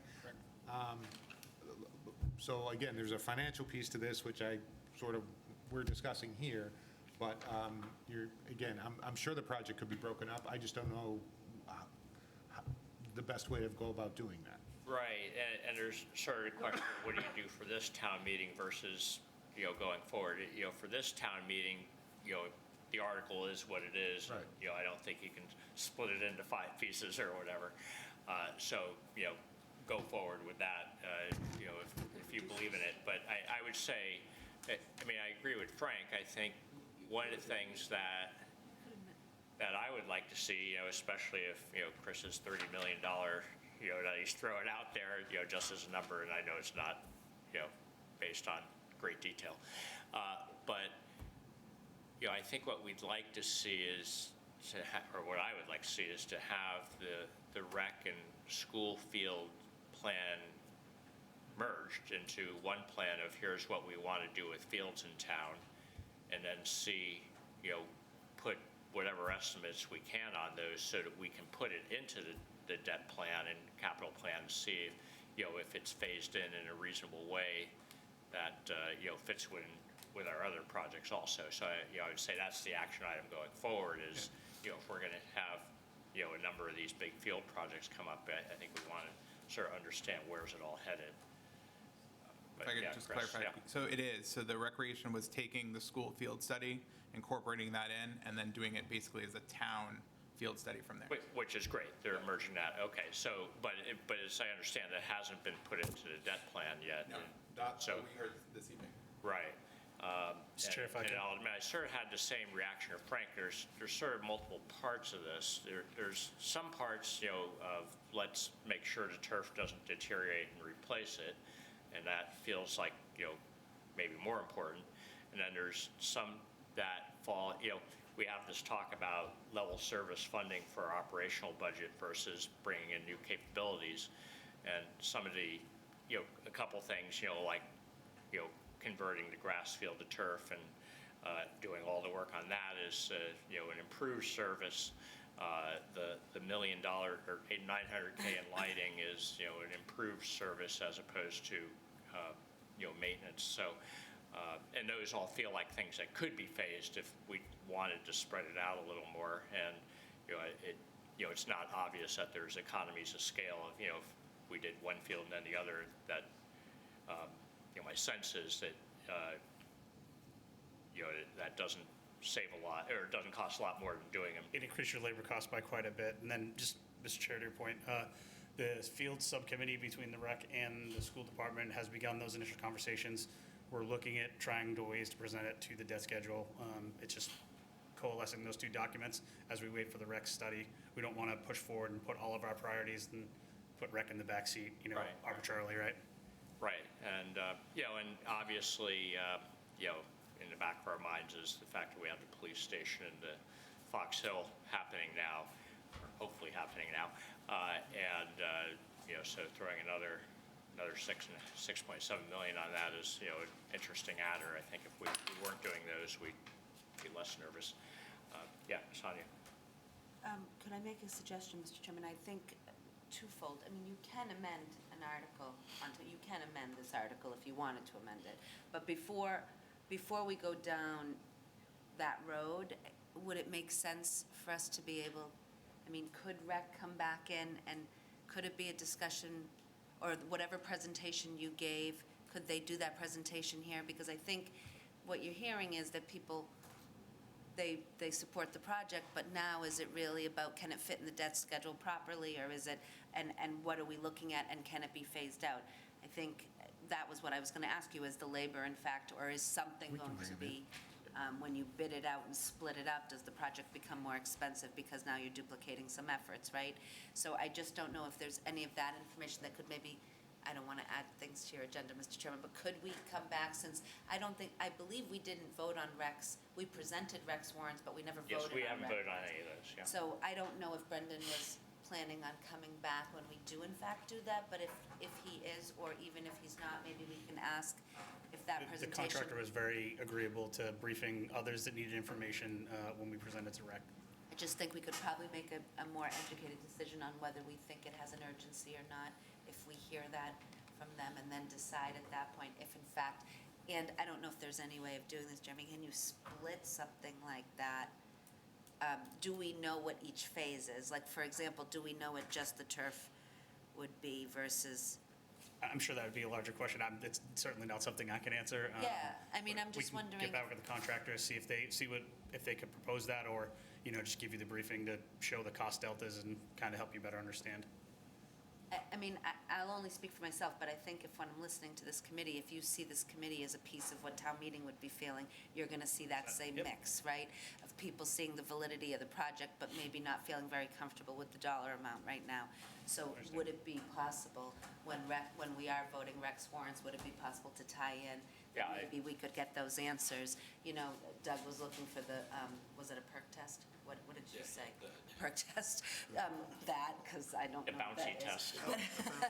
Yeah, okay, great, that, and, but could we get that report, and then could we also look at, can the contractor in fact tell us, if we were to split this up, what those dollar amounts would look like, and what that means for potentially duplicating an effort later, and then lastly, addressing what Frank was saying, is it in fact gonna hit in the same years? It sounds like that's what would happen in the bonding schedule. And that way, we could just have a little bit more information when we come to make a decision, instead of just, because right now, I think we're gonna either vote a motion or we're gonna vote dollar, and we know what our job is in this room, right? So if we can split that up, And if you think we're cheap, wait until town meeting. I mean, as proposed, it would be cost in total as proposed, right? Because we didn't put any provisions in to phase it in or anything like that. So absolutely, but I completely it's understand. an estimate, right? I mean, I know that it won't be an exact dollar, but I think, what I believe is when you hear this kind of a discussion in this room, it means you're gonna hear It's this very kind of indicative of what we're gonna discussion get there, correct. on a larger scale in town meeting. So if we can address some of those questions here, then we'll at least be able to understand that. Would that be?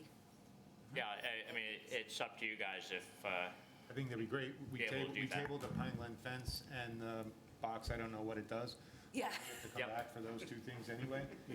So we can certainly arrange at that time to bring the vendors in. And again, if Park and Rec wants to be here jointly, I think that would be great too. And so we can have that conversation. And again, I hope this all goes through, so let me just say that, but I think it's important, just as important that we have the community conversation. So I'm saying it would be worthwhile at town meeting just to say, the reason we do these comprehensive reviews is because they're making recommendations for us to move forward with projects. So again, it shouldn't be a surprise that we're talking about fields and upgrading things. How they fit into the bond schedule and all that other stuff is incredibly relevant, but even if it doesn't get approved, I think the conversation with town meeting will be really important. Dr. Conte, I would add that I think, I actually, I commend both the school department and RAC in actually moving some of these forward, because sometimes we see these master plans don't go anywhere, right? And so it's really nice to see plans and an actual implementation of them. I guess it's really just a question of the logistics of it. so, yeah, I think that makes a lot of sense. We have, we can think about what makes sense here. Right now, we have only one more scheduled meeting for town meeting, which is 2 weeks from now on April 24, where we're going to go through basically all the articles other than the school ones. And I guess the question is, we could do it then, or we could do it on a separate night. I'm guessing 1 week is going to be a little too short. But there is time between April 24th and the May 13th town meeting that we could have another night then that would give you a little more time, because this is a lot of stuff to get together for you. I guess is having the extra week might be beneficial for you. Would May 8th be a possibility? And again, I don't want to add to your, Yeah, no, if anyone here had plans for any Wednesday between now and town meeting, they should have canceled them anyway. Yeah, Cheyenne? Even during the. Chairman, I think we should table this motion until we have better information, more clear information as to what is being proposed and who is proposing what. If there's an overlap between rec and school committee and what those overlaps are. And I also want to make a point, that back field at the high school has been swampy since I went to high school. We practiced in that. It was just the way it was. Okay. May 8th would obviously be the latest we can do it. Is that something that would make sense? I guess I'm asking you. yeah. Okay. The 8th, I was sticking to a Wednesday, and I think we can get folks here for that. Okay, and if you, Roger's not here, if you could talk to Rec to see if they'd be happy to join in on that too. I will talk to Rec. I won't be here that day, sir. It's my- Oh, all right. No, Well, good luck. I understand. But I will talk to Rec, because Roger, I'm sure, could be here. I mean, the 1st. Right. That would be You're saying the 8th would be that day, right? Right, so why don't we pick the 8th for that discussion, and so that you don't have to come multiple times, we can do the other tabled school articles along with that. Does that make sense for you, I assume? Yes, sir. Okay, Rob? Could we possibly get from rec and from the schools a timeline of all the fields and the amount of money? Because just because we're spending $6 million this year, we can spend $10 million next year. Well, I think that's the fitting into the capital plan that we don't have yet. And the rec field study's not done yet. Yeah, so I think the answer, I think the answer is not yet. Okay. But we all agree that we want that. Yeah, okay. Agreed. And I think that's, part of the issue with this one is just understanding the big picture. And unfortunately, we don't have the big picture. Okay, so we'll table this. Let me just make a note on May 8th. Are tabled plus fields. All right, good. All right. Why don't we, so we are tabling that. So why don't we move on to, I believe, the final article, warrant article 26, the 5-year transportation contract authorization. Sure, I can talk about that. So the school department has a tentative agreement to have a 5-year busing contract with the current company that we have today, but they can't sign the contract unless town meeting authorizes a 5-year contract, because the town has a requirement that a department can only enter into a 3-year or longer contract or I think it's a state law, actually, a 3-year or longer contract with town meeting's approval. Unfortunately, I don't think we took a vote on this earlier today, but I suspect that we would support it 5-0, but we didn't take that vote. A virtual 5-0. It's a virtual 5-0. So the reason the school department does this is for economies of scale. So certainly a 1-year bus contract would cost significantly more per year than if you amortize that over 5 years. And so the requirements that they put forth in the bus contract include some new requirements for GPS tracking, some new requirements for the aging on the buses, and therefore, if we were to try to do that in a 1-year contract, it would be prohibitively more expensive than if we do amortize it over 5 years. So at least from my perspective, I'm in full support of signing the 5-year contract. So 1-0. Steve's in complete agreement with himself. Right. Dr. Connie? again, Mr. Moran was great. School committees can only approve 3-year deals, so we need town meeting. Okay. Any discussion on this matter? Motion to approve, Mr. Chair. Second. All right, this is warrant Article 26 to approve, or recommend the authorization for a 5-year transportation contract. Those in favor vote yes, or raise your hand, sorry. Opposed? Abstained? All right, that passes 12-0-0. All right, I think that covers all the school things. Yes, and again, Mr. Chair, the 5-year transportation warrant that you just approved, the operational costs of that for year 1, you already approved in the operating budget. Yes, there's no dollars associated with this particular warrant. Thank you. Thank you. Thank you all very much. Thank you. Thank you. I will work on my operational acumen. I appreciate you all staying up late for this. Thank you for the warm welcome. I'll come better prepared for questions next time. Thank you, Mr. Brooks. All right, we just got a few things to cover here. So first, I'll just, where to go? So in terms of budgets, I believe we have covered every single budget in terms of accommodated and operating. So if anyone thinks that we haven't, this would be a good time to mention it.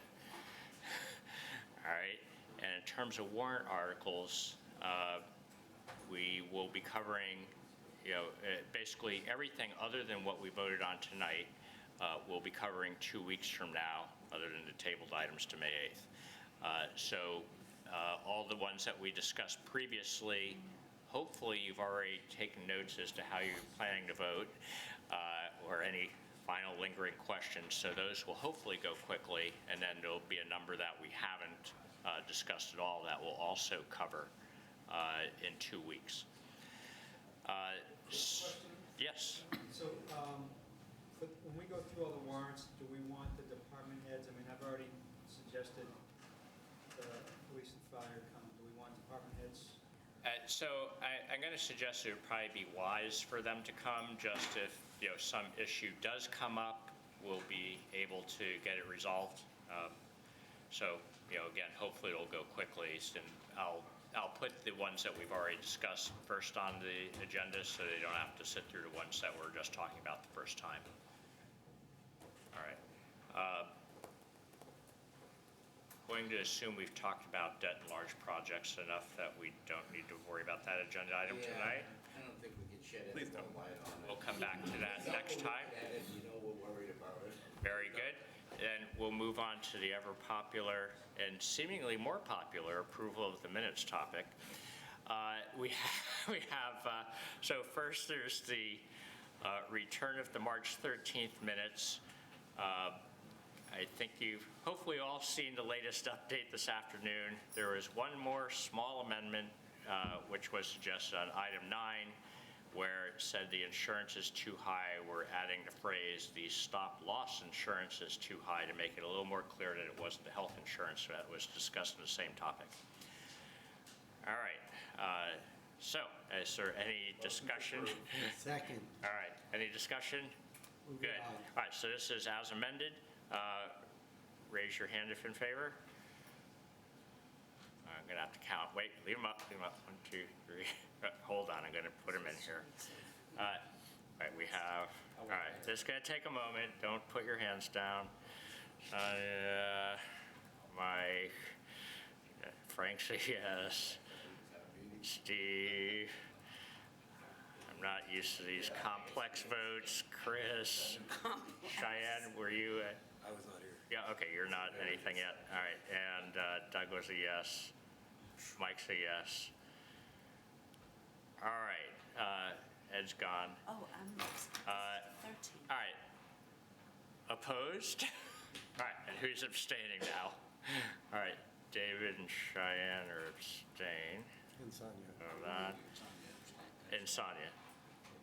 And where's David? Wow, it gets really hard to do this stuff late. All right, Ed's not here. All right, so that's 803.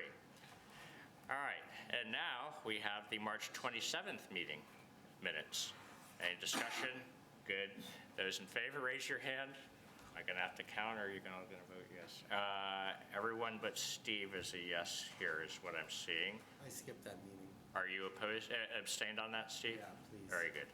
If I said opposed, then you would make us rewrite them. Yeah, and I don't do wanna that. rewrite them. We'd have to amend them, and no one wants to do that again. You spelled the word L wrong. All right, 10-01 is what I have for that. All right.